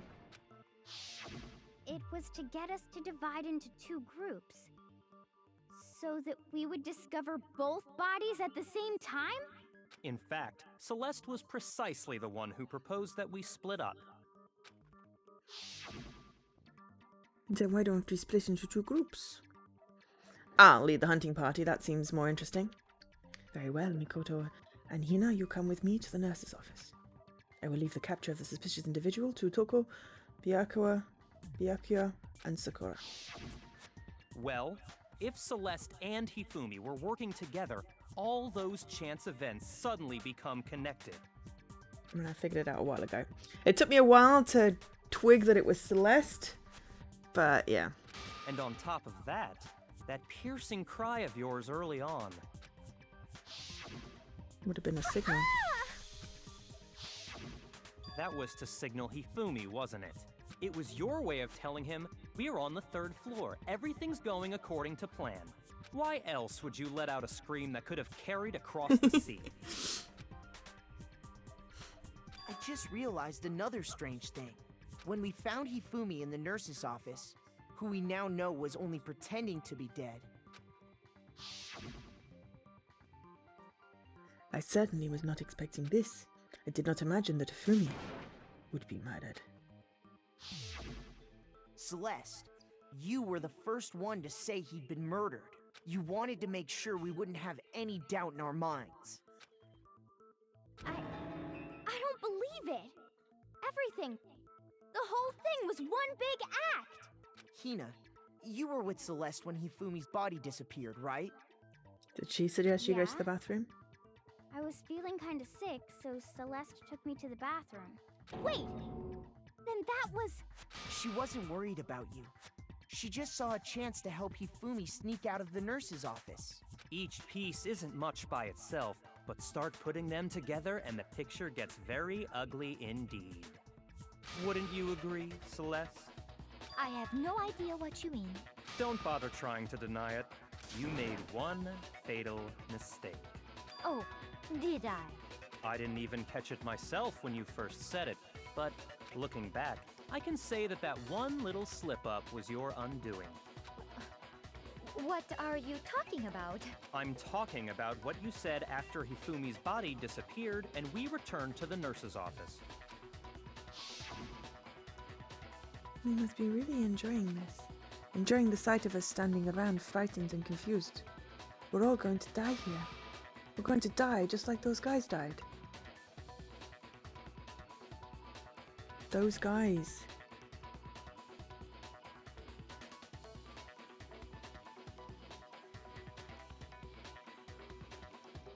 She didn't know! She shouldn't know that Taka was dead at that point. I remember her saying that too, but I don't understand what's so strange about it. Then pay attention. Sakura, Toko, and I were first to discover Taka's body in the equipment room. Then Makoto showed up and told us Hifumi had been killed, so Sakura and I left with Makoto. Once we were in the hall, we ran into Celeste, and the four of us headed to the nurse's office. Now, the entire time we were together, none of us said anything about Taka being dead. Think about it. Celeste's comment doesn't make sense. It was completely out of place. Pick it up then. Yeah, I see what you're talking about. Although I don't really get what it means. You hear that, Celeste? Everyone's having some trouble understanding. Could you repeat what you said? If you're really not the culprit, you shouldn't have any problem repeating it, right? Brayaka said that Celeste's comment doesn't make sense, but what is he alluding to?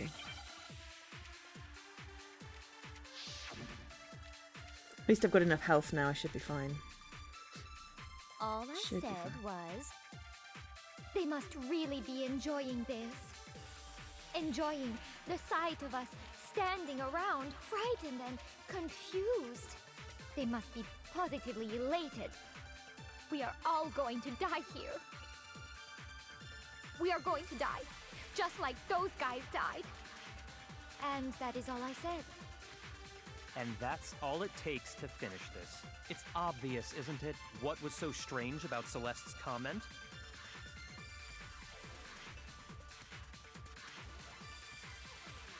She said those guys. All I I know, said but I don't know was- whether I need to pick up They Strange. must really enjoying the sight of us. They must be. We are all going to. We are going to die. Just like No. those guys Yep. died. Shoot! That was going to happen All because I said. They must really be enjoying the sight of us. They must be. We are all going to. We are going to die. And that is. And that's all it takes. What was So strange about Celeste's comment? All I said. They must really be enjoying the sight of us. They must be. We are going to Die. Just like... There we go. No, I thought we had to it's pick wrong. up Strange. Nakuma's like in the background. That's right. There's no reason Celeste should have said, just like those guys died. When she said that, none of us had told her Taka was dead. Exactly. And we didn't run into her until after we were all out in the hall. So there was never any chance for her to have seen his body in the equipment room for herself. So how did you know, Celeste? How did you know more than one person had been killed? And how did you know they were both guys? Because Kyoko had also disappeared, right?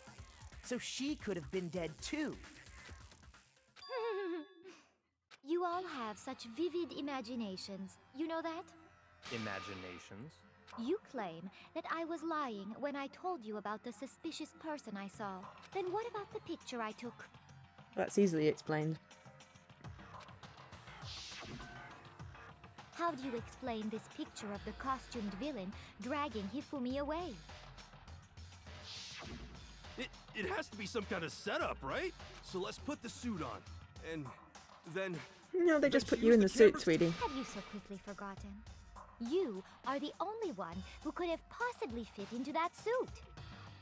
Plus, I happen to know that this particular camera does not have a timer. In other words, it is an unassailable fact that this is a picture of Hifumi being dragged away. If everything I told you was a lie, how can this picture exist? Simple. Are we sure that's really a picture of the suspect dragging Hifumi away? What could you possibly mean by that? Surely there are other explanations than the one you've offered up. I might get to know Byakuya a bit more this round, this next chapter. No, there is no other Because explanation. we've not talked to him yet. Other explanations. It wasn't a picture of the suspect dragging Hifumi away. The only other possibility is Hifumi is dragging the got it! suspect away. It's not a picture of the suspect dragging Hifumi away. I would say it's a picture of Hifumi dragging the suspect away. That's certainly within the realm of possibility. The one being dragged off in that picture isn't Hifumi, but the person in the robot suit. We've simply been led to believe that it's the other way around. Because it was staged.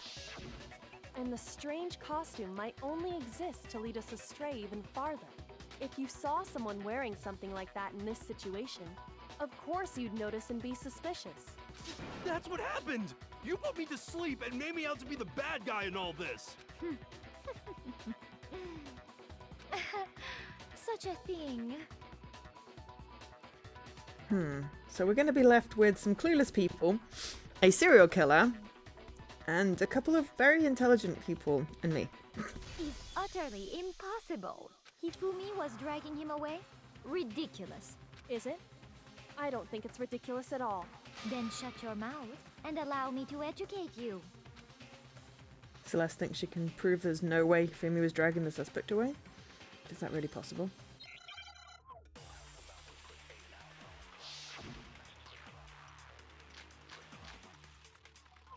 Because this was a while before we Dressed me found up in her. that suit after I passed out. Then you just draped me across Hifumi and had him carry my weight. You tried to make me look like the bad guy. Like I said, ridiculous. As you can see in the picture, the suspect is standing perfectly upright. If the person inside the suit was unconscious, there's no way they could stand up straight like that. Then think the it's stand up fortune-telling idiot is the culprit after all! No way!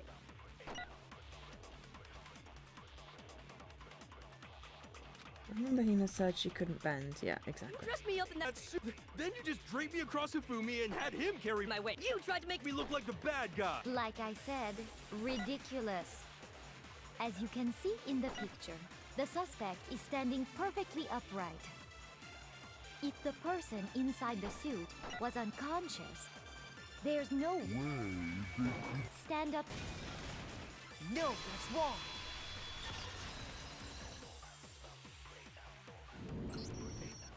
No. Even if the person inside the suit were unconscious, they could still stand up like that, because that Robo-Justice suit had a certain characteristic. You totally can't bend at the waist. Seems like pretty obvious oversight. No, it was intentional.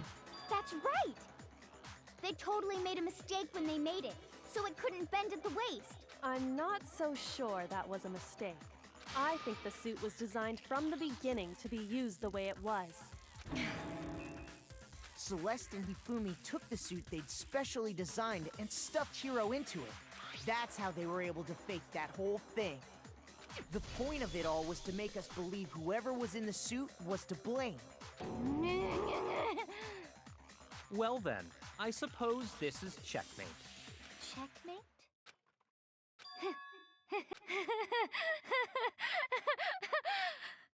Don't make me laugh, you idiot! What do you mean, checkmate? Celeste? Clearly, you want to cram me into your little guilty box. Well, there's one little problem. Have you already forgotten what Hifumi told us as he lay dying?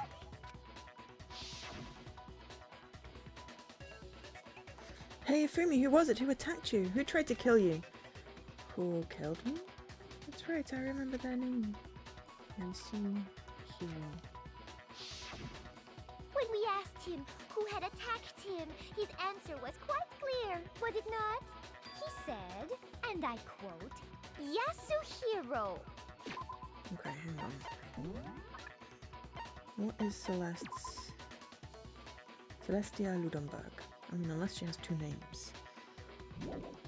But I think she was just helping frame Hiro. In other words, Yasuhiro Hagakure! Wait! But my name isn't really Yasuhiro! It's actually Taro! Your confusing statements don't make any sense. You're only making things more complicated. He did say Yasuhiro, but are we sure he was really pointing the finger at Hiro? What the hell are you talking about? I'll burn you alive! Kyoko, what do you mean by that? Think back to how Hifumi used to talk to us. How did he refer to each of us? He said people's last names. I got it! He kept on That's saying Mr. right. Miyagi and everything. Our last names. He called us all by our last names. Exactly. I know I heard him say Mr. Naegi more than once, for example. So if Hifumi did mean to say Hiro's name, he would have said his last name, Hagakure. I'm sure it was just incidental. By chance, his first name. Indecent? Don't talk.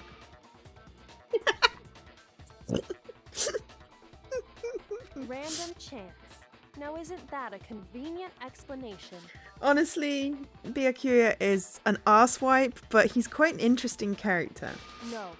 There's no reason to think he would have said the name any different than normal. But he must have run out of energy before he could say any more. So Hifumi was trying to tell us the last name of whoever killed him? But the name he said doesn't apply to anyone here. Well, no. Hold on. There's one person it could apply to, and that's Celeste. She never actually told us what her real name is. What did you just say? To think you'd take your false accusation so far, I don't know whether to laugh or spit. Yasuhiro could be Ms. something or other. Definitely. Come on! Enough with your idiotic blather. Yasuhiro is a loser's name. Do I look like a loser to you? Well, do I? Oh, right. We hit a nerve. Did we hit a nerve? What? I think I've earned the right to be a little on edge. Okay, then fill us in. What's your real name? Fine. Make sure your ear holes are wide open and listen up! My real name is Celestia Ludenberg. Could you please stop making me repeat myself over and over again? Celestia still won't give up, so then I have to do something to make her accept it. The loo. handbook. Okay. Hifumi was trying to tell us something. He wanted us to know the killer's last name, Yasuhiro. If there's one person here who might have that last name, It would have to be you, Celeste. You haven't told anyone what your real name is.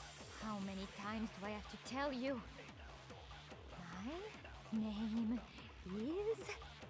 Celestia Ludenberg, god damn it! Oh, why is it upside down? How long do you plan to go on pretending? I love it when Master yells I'm at people. not pretending. It's the truth. And since you have no way to contradict me, No, that's wrong. Let's see your handbook. That's it. The handbook. Okay, I'm gonna be like 60 seconds. Be right back.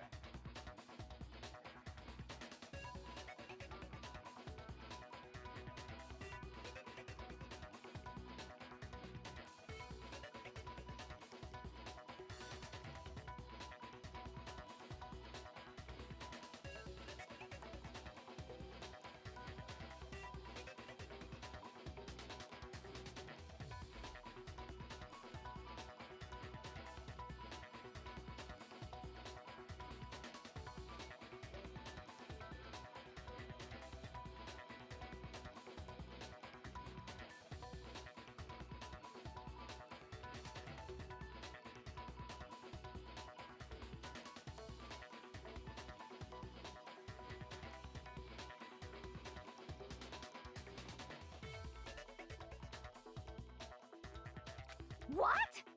Anytime you turn your handbook on, it shows the owner's name when it boots up, right? Monokuma told us all about it before. This handbook is vital to a healthy school life, so don't lose it. When you start it up, it will display your name. Just make sure you have the right one. Now, this is not your everyday notebook, so it has many more uses than that. So all we have to do is check her handbook, and that'll clear up everything. That's how we can find out Celeste's real name. That's an invasion of privacy. I refuse to cooperate. Celeste, can you please just tell us what really happened? Please, just tell us. Thank you for the host subterfuge. Even when I'm put in check, it's just my nature not to give up. Because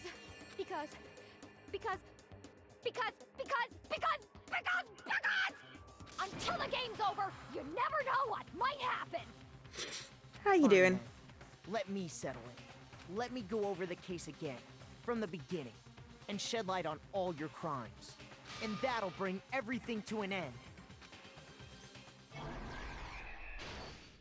Closing argument. Ah, right, okay. We still don't know about the... Okay, so... Talking to Hifumi...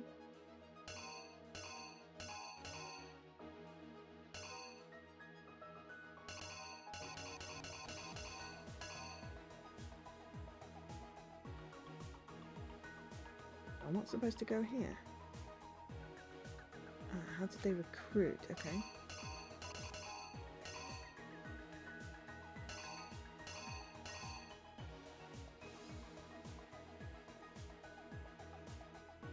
Was it that?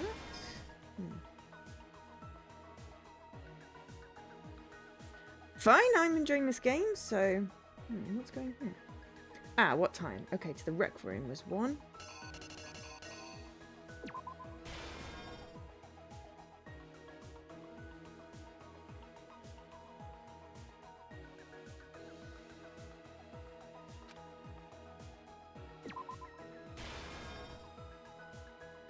It's a little harder to figure out what's going in each of the things this time.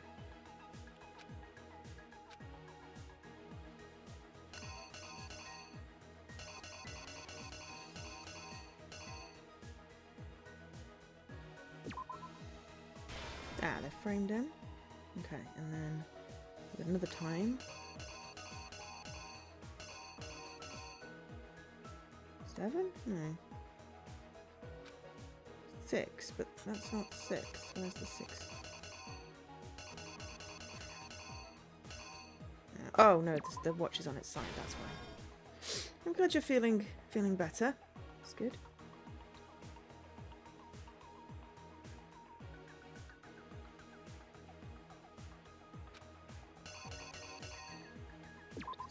Four.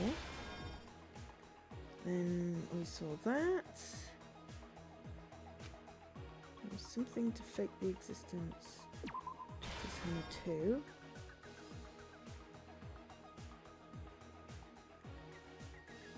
Which Justice Hammer was in there? Justice Hammer 3. And we went, oh no! Oh no! Death, death, death. This is the trial. This is literally the end of the trial, so it's the end of the chapter. So the whole thing was like, we didn't see this beginning bit. This is what we figured out. But yesterday it was like, we found Celestia in the rec room and she showed us the photo, and then we found Fumi in the library and he was hit with a hammer. We took him to the nurse's office. We then heard him scream. We discovered his dead body at the same time as we discovered Taka's dead body, and then the bodies went missing.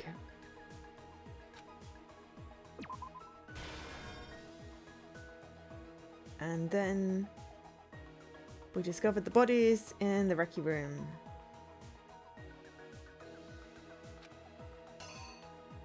Where's the other hammer? There we go. Here's exactly what happened. We basically went up the stairs and down the stairs and up the stairs and down the stairs, and it was like Clue, the movie. The killer persuaded someone to help carry out the murder.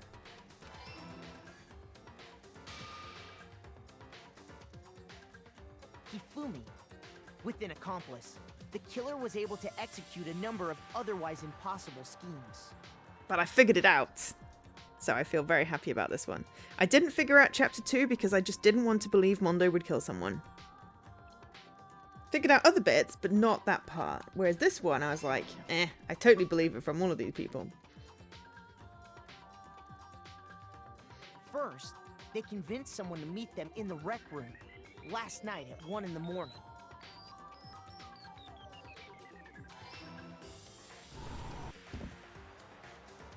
That someone they met with was Hiro. The murderous duo intended to pass Hiro off as the prime suspect. So when they met up with him, they drugged him, knocked him out, and stuffed him into the Robo-Justice suit.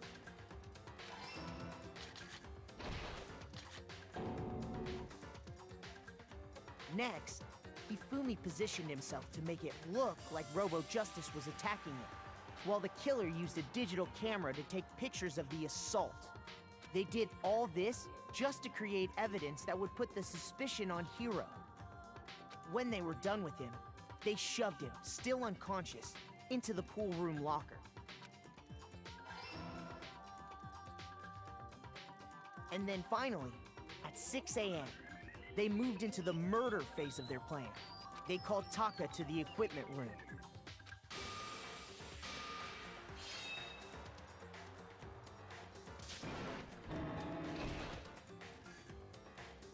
And that's where Hifumi killed him, making it the scene of the first murder. The murder weapon was Justice Hammer 4, which was left there in the equipment room. The reason Hammer number 4 was used was to create confusion about the order of the crimes. So, next they falsified 2 more assault incidents. For these attacks, the killers pretended to be the victims, to solidify Robo-Justice as the suspect. The first fake incident was the attack in the rec room. There, the killers wanted us to see Justice Hammer 1 and the Robo-Justice pictures they'd taken. They wanted to make sure we bought the surprise attack story. The second fake incident was the attack in the library. This time, they planted Justice Hammer 2 and an injured Hifumi to sell us that story. Or Pokemon. With these 2 incidents, the killers were able to create a I certain really think it sounds like the guy from preconception in our Pokemon. minds that the suspect was increasing the size of the hammers and attacking people in order as they did. We fell right into their trap and started looking for the suspect based on that. But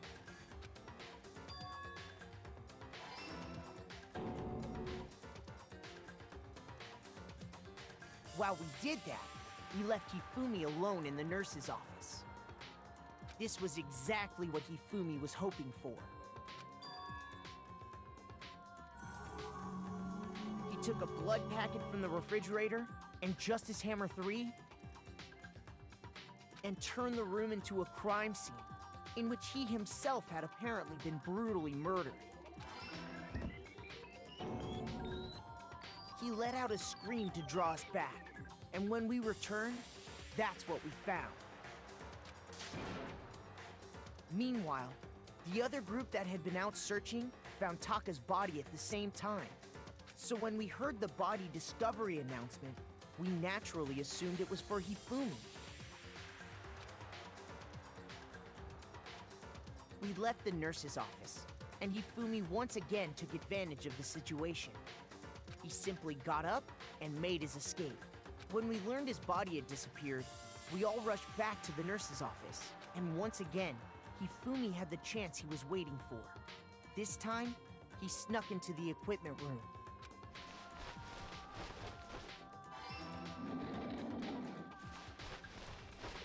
He wrapped Taka's body in a tarp and used the dolly to move it all the way down to the repository. That explains how each of the bodies disappeared.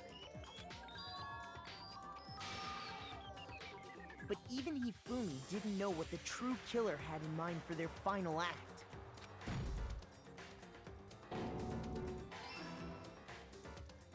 Their plan all along was to kill Hifumi and get rid of the one person who could betray them. And they did it using an ordinary, everyday hammer from the repository. That should cover everything that happened in this case. And the villain behind it all is...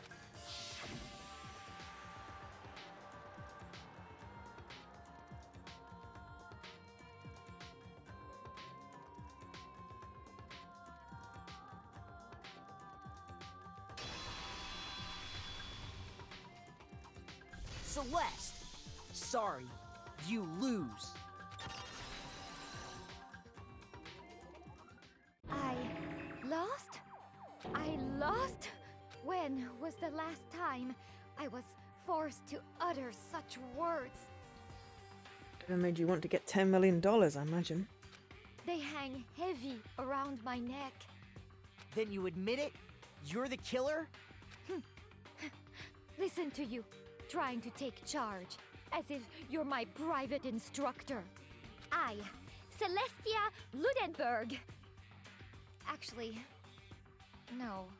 Taiko Yasuhiro is fine. Taiko? So, you finally accepted it. I'm the kind of person, once I've lost, I don't like things to drag on. Interesting.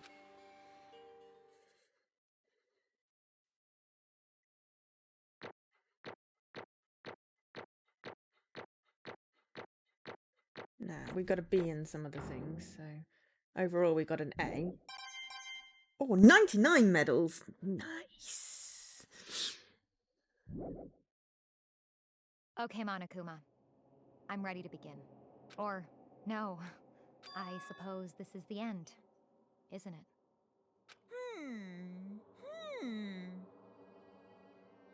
Unless she's the spy. It is indeed the moment we've all been waiting for. Time to vote. So there's a spy. Okay. One of the students is a plant. Not a house plant. A spy plant. And there may or may not be a 16th student, which we found out at the end of chapter 2.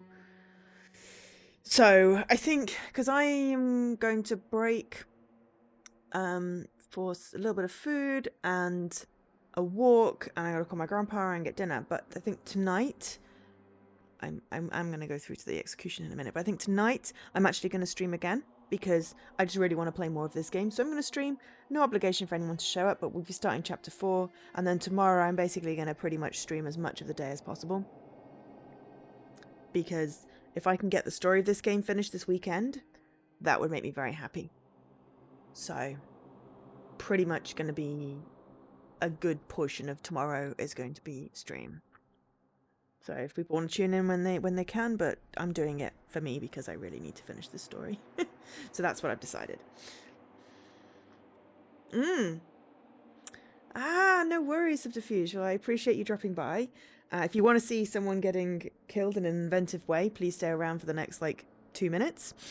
But yeah, I will be streaming quite a lot this weekend just because I need to finish this story. It's I am compelled to finish this story now, so... Of course you want to stay for the Moida. Time to vote. If you would, please locate your lever and cast your vote. And when the votes are tallied... But it's the people that are left that is so intriguing now. Will you make the right choice or the dreadfully wrong one? What's it gonna be? What's it gonna be? Well, it's gonna be the right one because we basically cornered Celestia. Sorry. Taiko?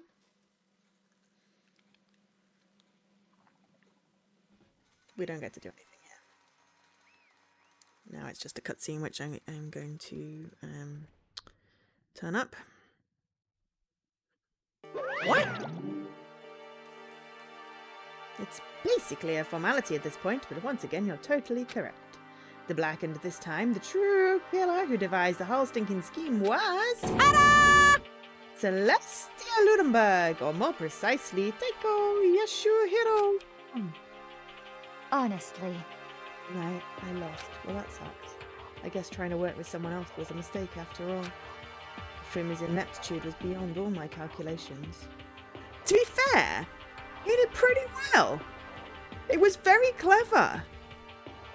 You were just a little too not subtle, which is why I picked up on it. If you'd have been more subtle, I wouldn't have twigged. I knew it. So you really did approach Fumi with this plan. But how did you get him to agree?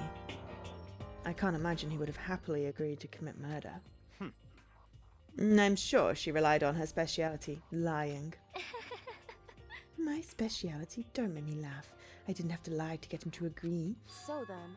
Then did you use, I knew you'd figure it out, Kyoko. You're absolutely right. To get Fumi to act as my accomplice. Indeed. I used her. She stole the laptop. There we go. For everyone who's still left, I'll avoid mentioning it by name, but it was the one thing Hifumi and Taka were both super into. Does she mean she talking about alter ego? Say what? What are you talking about? Just a second. Don't interrupt, we're in the middle of a very important conversation here. I'm totally out of the loop as usual. How sad. In other words... Then you're the one that stole it. Indeed. That's right. I see. And you used it to drag Hifumi into the plan you'd come up with. Right again. Last night, after we'd had our meeting about how it disappeared, I paid Hifumi a little visit. What are you doing here? Actually... I was hoping I could talk to you alone. It is about what was stolen. I know who did it. What? Are you okay It was with this? Taka. He stole it. I really hope Kyoto managed to get into the room and get the computer back. Somehow. I don't know how she would have gotten the key. But once that room is locked, we can't get in, so we want that computer. So then... And I have proof. Would you like to see it? As it turned out, I'd found a use for the digital camera. I'd taken, to Taka's room earlier and took pictures of it there. Yeah, no, there's no internet in this place, so couldn't have used find my laptop. I deleted the picture as soon as I'd shown it to Hifumi, of course. Damnation! So it was him! But how did he do it? She was supposed to yell if either of us got close to her. You are correct, which is why Taka forced me to steal it. Say what? As for me... Please forgive me. He threatened me. Oh, He did? As for me... He came to my room last night unannounced, and then it's hard for even me to say. He abused me. Oh my god! Taka is a lovely, if albeit very misguided person. What? And he took pictures. He said if I did not do as he asked, he would show them to everyone. So I had no choice. Damnation! That's a crime. An absolute crime. I knew he'd gone a little crazy, but... Say what? I never imagined he would go that far. Can't get Mifumi's voice right today. It was amazing how completely he bought it. I can't express how enjoyable that was. I'm about to say something I've never said before in my life. I'm going to kill him. I'm going to kill him! Most unfortunate. Wait, please. If you go now, you will be playing right into his hands. Actually, Taka is planning to use her to escape. And he has made you his target. What? Escape? You don't mean... Taka is going to try and kill you. indeed. And all so he can keep her to himself. That bastard. Is unforgivable! Completely unforgivable! Honestly. Can we allow him to continue with his barbaric act? Absolutely not. How could I? Sheesh. I swear! I have to I sell her! Actually, Then would you like to join with me? I just so happens I have come up with a plan. I have devised a way to reclaim what he has stolen and escape this dreadful school. And with that, it is complete. What are you talking about? Oh, nothing. Ifumi agreed without a second thought. The effect that item had on him was remarkable. The power of love, even a love as twisted as that, can still drive people mad, it would seem. You disgust me. I see. I have another question for you. Was that strange costume Hifumi's creation? indeed. Yes, it was a real pain in the butt too. All I asked him to do was make something to hide the face and general body size. I had no idea he'd make something like that, but it's my fault for picking him in the first place. But... So why'd you decide to make me the suspect? Because you're stupid. That's it. And also they share part of a name. Let's see. And in that regard, I made the right choice. I'm so glad your stupidity surpassed my every expectation. Life must have been tough on your parents, though. I feel like I could cry. Well, But when you are explaining your plan to Hifumi, how did you explain the part about him playing dead? What she's asking is, what was Hifumi supposed to do after that, assuming you would actually let him live? Are you okay with this? That's simple. After he did his part and pretended to be dead once someone showed up, I told him to say he'd been seriously wounded. He was on the verge of death, but he just barely held on. And he really believed that. Well, of course, there wasn't all that to it, and as I explained to Hifumi, the plan was, while you were questioning him about what had happened to him, I was going to murder someone else. At that point, Hifumi would have an alibi, so no one could doubt him. I told him that, and he believed it. It all seems very straightforward, stereotypical. I just matched the lie to the level of the opponent. In fact, Hifumi ate it up. He believed the lie wholeheartedly right up until the moment of his death. so in the end... So you had planned to kill him all along. But of course, there would have been no point to my plan if the one who pretended to be dead did not end up dead himself. What the heck? How could human life mean so little to you? Well, That's a non-issue. I simply did everything in my power to win. Don't be mean! Now you sound like BRQ. I wonder about No, that. he derives his pleasure from the thrill of the hunt. In that aspect, we are nothing alike. Why? Then what made you take things this far? What the heck? Was it really just for money? Are you talking about the $10 million Monokuma offers us? That is a lot of money, it's true. But that's not all there is to it. From the moment our new life here began, my only thought has been escape. But... All along, you've been saying how we have to accept living here. You little Obviously, that was a bitch. lie. Hey! I couldn't take it. I hated it from day one. More than anyone else in here. You little bitch! I wanted to get out. Every day was fresh torture. And do you want to know why? Huh? This is fine. Because I had a dream, and accepting a life here would have meant nothing less than giving up on my dream forever. Honestly. And there was no way I could ever do that. In the underground world of gambling, I risked my life to make a metaphorical killing. As for me, And it was all for that dream. And what was this dream of yours? isn't it To wonderful? live in a European castle? Castle? Seriously? And to gather handsome men from all over the world to serve as my butlers / bodyguards? I was going to make them dress up like vampires and satisfy my every need. Once I obtained that, I would have created a perfectly aesthetic world of decadence. I mean, that's pretty damn cool, but also not worth killing for. This is fine. And living the rest of my life. That was my only dream, my only goal. That is what life is all about. And combined with my own winnings, Monokuma's $10 million would have made that dream a reality. I mean, yeah. It's cool, but it's not worth killing for. I got right to the edge, but There is nothing to be done. my dream has been scattered to the wind. Still, I don't have any regrets. I pursued my dream till the very end, so why would I? Just the worst. You sound so passionate, but you were really able to kill your own friends. Oh. Are you asking me to feel guilty? That is a pointless endeavor. I think nothing of sacrificing others for my own ends. I feel nothing. Do you understand? That is all there is to me. That's what makes me complete.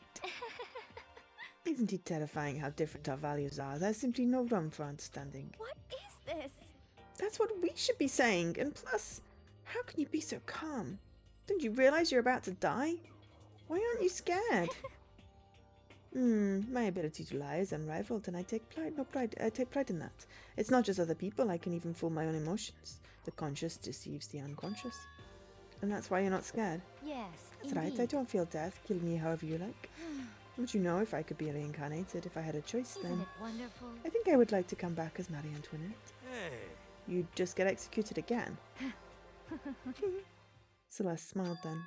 And when she did, it looked like a poor effort to force it. She claimed she could fool her own feelings, but that statement itself must have been her final lie. And that weak fake smile is what betrayed her. Thrills, chills, kills!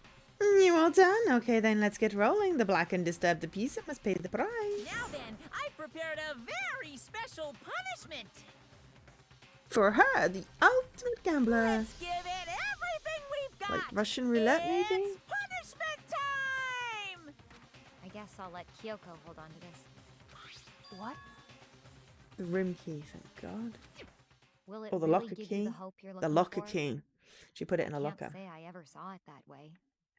Which is why... Actually, it's not important. But we get the laptop back. Yes. Well then, take care, everyone. Perhaps we'll meet again. In another life. Just don't want to know who the spy is. Maybe it is Kyoko. Maybe she's the ultimate spy. Right, this is where I need to turn it up, because this is really cool for some reason. Cold? Cool? Low. Her hair always looks blue in these drawings, even though it's very black in the other things. A castle? They're going to burn her as a witch, but at least she gets a castle.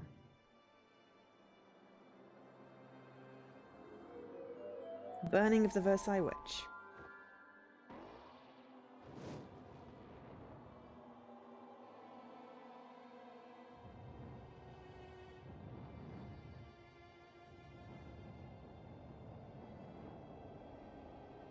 Burning alive. That is not a good death. Well, none of the deaths have been good particularly, so, you know.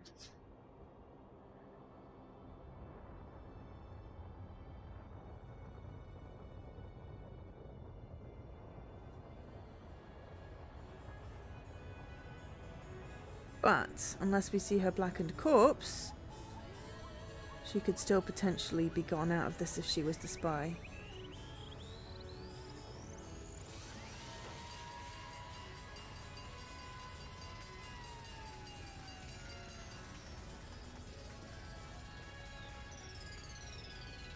Unless she gets squashed by a fire engine.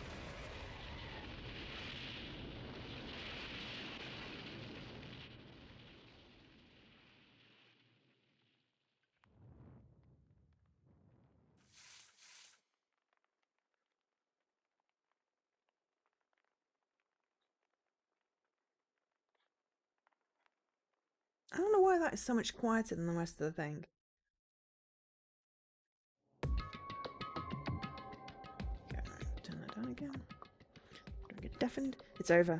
The third execution is over, but we didn't see...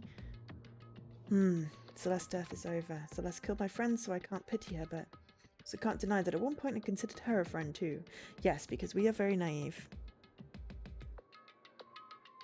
We are very naive. For him to just come along and... Isn't it just off? Someone couldn't get free of their regrets from the outside world, so more people had to die. Extreme! You guys are still young. You need to place more value in your lives. What are you gonna do? Jeez, and I thought you guys were going to pass the torch to the next generation. Let me out of here! I don't care about hope. I'll just throw it in the trash if you let me out of here. Too bad. You're the embodiment of hope, whether you like it or not. Destiny to knock you down one by one. It's sad, yes it is, but that reality just can't be avoided. Don't talk like you're not responsible. How long are you gonna make us keep going through this? Oh, sorry, this one's me, not him. How long are you gonna make us keep going through this? What do you want from us? So strange. I'm so sick of people asking me that. Give it a rest already. So anyway, Kyoko, did I see you get some kind of key-type object from Celeste? Hey! So, what's the deal with that? What? What's the matter? So then, I'll answer your question if you answer mine. you... What did you do? What did you do to me? What? Who? What? Hey, Answer me. What did you do to my body? Ooh, how exciting. Maybe that's why she can't remember her past. Maybe she is the spy, but she doesn't know she is. What command G's are what do you mean, what did I do? I have no idea. I don't know anything about it. What was that just now? The mastermind did something to Kyoko's body? What does that mean? Hello. Okay, things are getting kind of awkward. I think it's about time I got out of here. Well? Meanwhile, you guys can go on enjoying your school life. If you get lonely, give me a shout. Not that I'll do anything about it. See ya later!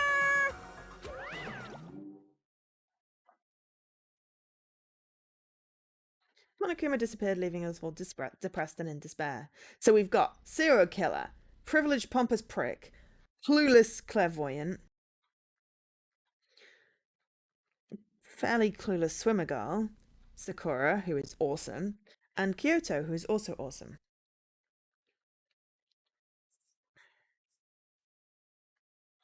Clueless clairvoyant. He's an idiot! And I don't know how he's the ultimate clairvoyant, honestly.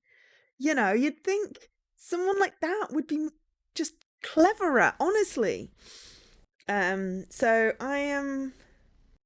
Yeah, I mean, everyone's got a button, I guess. A button that would push and cause them to kill. I feel like there's like not one person in the world that, you know, if pushed to the absolute limit, couldn't potentially. I think, you know... I mean, literally, Toko is a serial killer in multiple personality.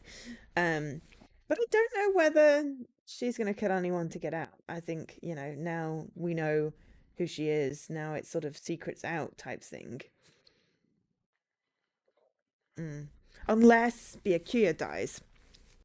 Then that would, because she's obsessed. Hiro? Could he kill anyone? Accidentally, maybe. He's more likely to die. Hina, I don't think could. I think she's more likely to die. So I don't know whether she would. She definitely could kill someone, like physically, but I don't think she would. And Kyoto is mysterious, and I love her to bits. And one of these is a spy still. And there may be another student somewhere. It wasn't all despair. There was one small hope. Hey, Kyoko, Monokuma already mentioned it, but what's that key Celeste gave you? so... Most likely, it's the key to one of the dressing room lockers. What, then that means... Celeste probably hid it in there. Hey. I suppose sometimes it's easier to miss what's right under your nose. Well, then we better go check. Indeed. Good idea. We left the courtroom and rushed to the dressing room. As we approached the dressing room, Kyoko looked back at us and said, Hey. I'm going to go on alone from here. Everyone else head to the dining hall. I'll check in with you later. What? Why exactly are you going alone? So... Do you even have to ask? As she spoke, she glanced quickly at the surveillance camera. Come on. That's not what I mean. Why you? There's still the risk of a spy, you know. And then I'll go too. What? You? Oh, please let me go. Standing here arguing is just going to draw more attention to us. Bye. Do whatever you want. Thank you, bye. Well, Yeah, then. yeah, Kyo. And it's up to you now. Yo! I'm gonna go to the dining hall, okay? So Makoto and Kyoto are gonna go together? Does that mean what I think it means? Okay. Good luck, Makoto. Girls like her are total pushovers when you show a little backbone. Oh my god, she's totally got the wrong end of the stick, but it's more convincing that way. I try to forget what Hina said. Everyone headed to the dining hall, leaving me and Kyoko there alone. Shall we go? Yeah. So then... We need to get into that locker. Kyoko took the key that Celeste had given her and unlocked the locker. As the locker swung open, we saw... You really came. Good morning! It's been a while, hasn't it? It's safe, thank goodness. I'd never heard Kyoko sound so relieved. It was like she was speaking from the bottom of her heart. I just did what Celeste asked. I didn't say a word. I stayed quiet the entire time. So? And I think I might be able to open the last set of files soon. Maybe as early as tomorrow. The last set? There've been more. I'm doing my best, so please just wait a while longer. So now we can officially say the case is closed. As far as this incident is concerned, sure, but can we take a second? Since we have this opportunity, I want you to be honest with me. Hi, Scruff. Kyoko, please tell me, what are you trying to do all on your own here at the school? Is that why you wanted to come here with me? However... Regardless, that's not something you need to know right now. I don't need to know. That just makes me even more worried. Actually, it's got gloves on. Morning, afternoon, evening for anyone who is in a different time zone. This makes me even more worried. What? Worried? Like what happened during the investigation this time? You disappeared and we didn't see you again. Without warning, without explanation. When you do that... Indeed. It's only natural that they think that I'm a mastermind spy, right? And you too? No. I believe in you. What? You believe in me? Isn't it obvious? People believe in their friends, right? That's what I want you to tell me. And I want you to believe in me too. Because we're friends. If we turn out to be the spy, I am going to be very mad because I can't do anything about it. I understand. It's true. Then maybe I can believe in you. Just a little bit more. Then... That's fine. Fine, I'll tell you. I'll tell you why I've been disappearing and where I've been going. You see. What I heard from Kyoko then was, if you don't tell us, I'm going to scream.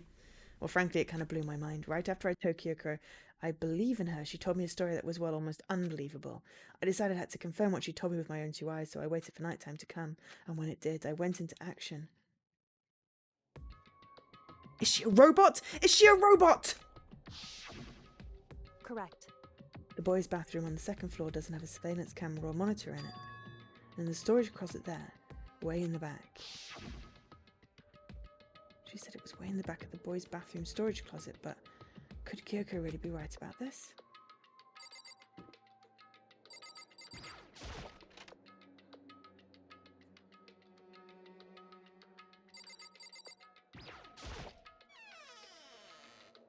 It's just a normal storage closet as far as I can tell. The secret Kyoko told me about, could it really be hidden here?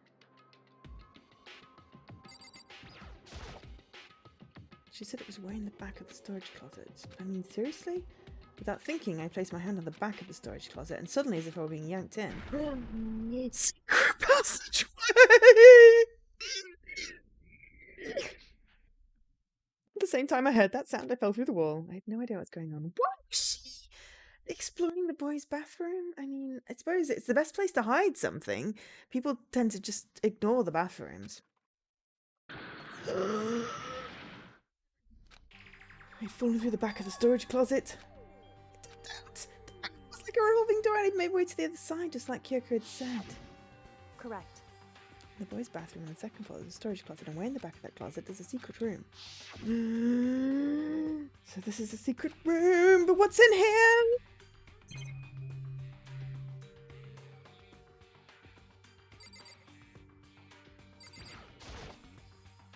It's just a normal desk with normal drawers and some files. A bunch of files and what looked like volume after volume of yearbooks. They're all covered in dust. Looking at everything, one file at the edge of the bookshelf caught my eye. Hope's Peak Academy Student Registry. It's the only thing in here not covered in dust. Someone been looking at it recently. I slipped the file into my hand. Before I had a chance to look at it, a slip of paper fell out the file and I turned my attention to it. What's this? You must not leave. That's kind of weird. I can understand if it says I can't leave, but you must not leave. What is this? My head feels funny. The strange sensation, it's like deja vu. Those words. You must not leave.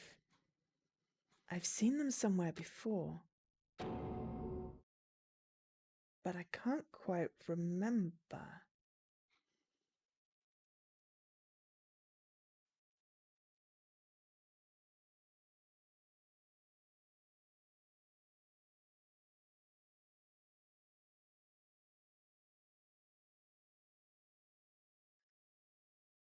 In a dream? What do I know? What don't I know? No!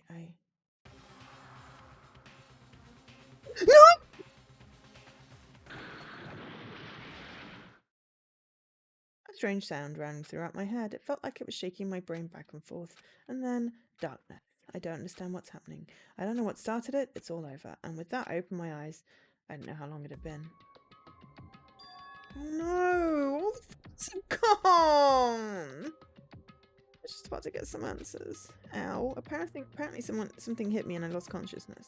That's all I understood. The dull throbbing pain in my head proved that much at least. An empty bookshelf. Everything's gone. The yearbooks, the registry, and even the note that had fallen on the floor. It's all gone. What does that mean? My brain refused to do any more work. The insistent pain in my head began to spread across the rest of my body. For now, I should go back to my room, get some rest. My body was heavy with pain. My mind heavy with thought. I dragged myself back to my room. Somehow I made it back to the first floor of the school. The further I walked, the more I felt things are getting blurry. Can't see in front of me. I got concussion. Couldn't stop myself from collapsing right there and after that. Huh? As if from a vast distance I heard a sound. It was faint but undeniable. That sound. It's coming from the gym. As I desperately hauled my shaky frame towards the gym, the sound got stronger and stronger. What's going on? Can't be nothing. I'm betting Sakura is getting her frustration out. Here in the gym.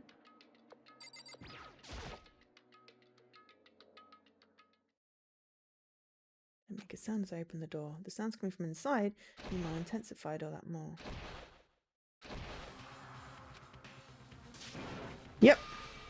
Oh. Fighting. She's gonna get herself killed. Is this the person who's stronger? Before me there raged a battle beyond anything humanly possible. No one side's not human for that. Regardless, I couldn't stop staring. I forgot to move away from Why, you? What do you think you're doing? I asked you a question. What's the meaning of this? How dare you defy me? This wasn't part of the deal! The deal? I've made a decision.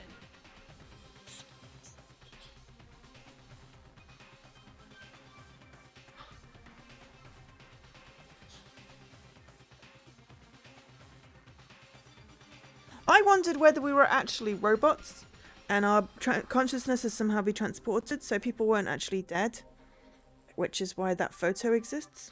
I will no longer retreat, no longer compromise, no longer regret. I've made my decision. I'm going to resist you.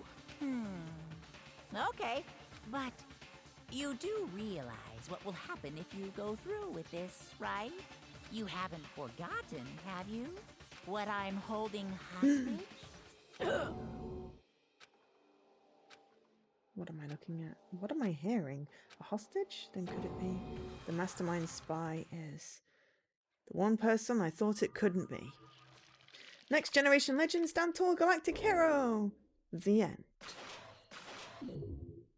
Surviving students 7. To be continued.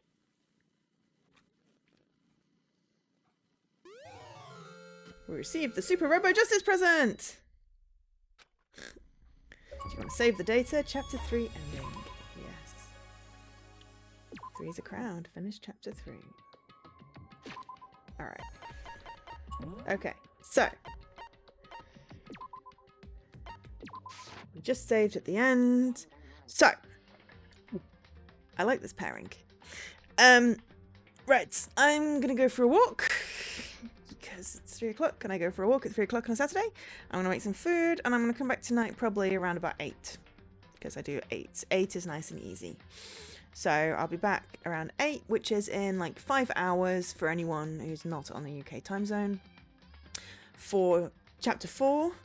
And then tomorrow I'm pretty much going to try and play most of the day with possibly some small breaks for food. But we're going to have a long stream because I just need to finish this story. Cool. Awesome. Hopefully everyone enjoyed it. Thank you for being here and sharing this with me. And I will catch you later today, hopefully. If not, I mean, I'm playing this because I'm obsessed. I'm now obsessed with this game and need to find out more. It sucked me in. God damn it, Spike Chunsoft! Every single time. Even though I know the beginning of chapter 4 is possibly going to be a little bit slow because it'll be a lot of story, but it's still good. It's very crazy. Very, very crazy. Story time with Joe. No worries. Cool. All right, I gotta go because I'm late already. Ending. I put the ending screen up. I forgot that a couple of times now. Right. Love you all. I've been Joe, otherwise known as Angel SK, and I will catch you later. Goodbye. Have a great weekend.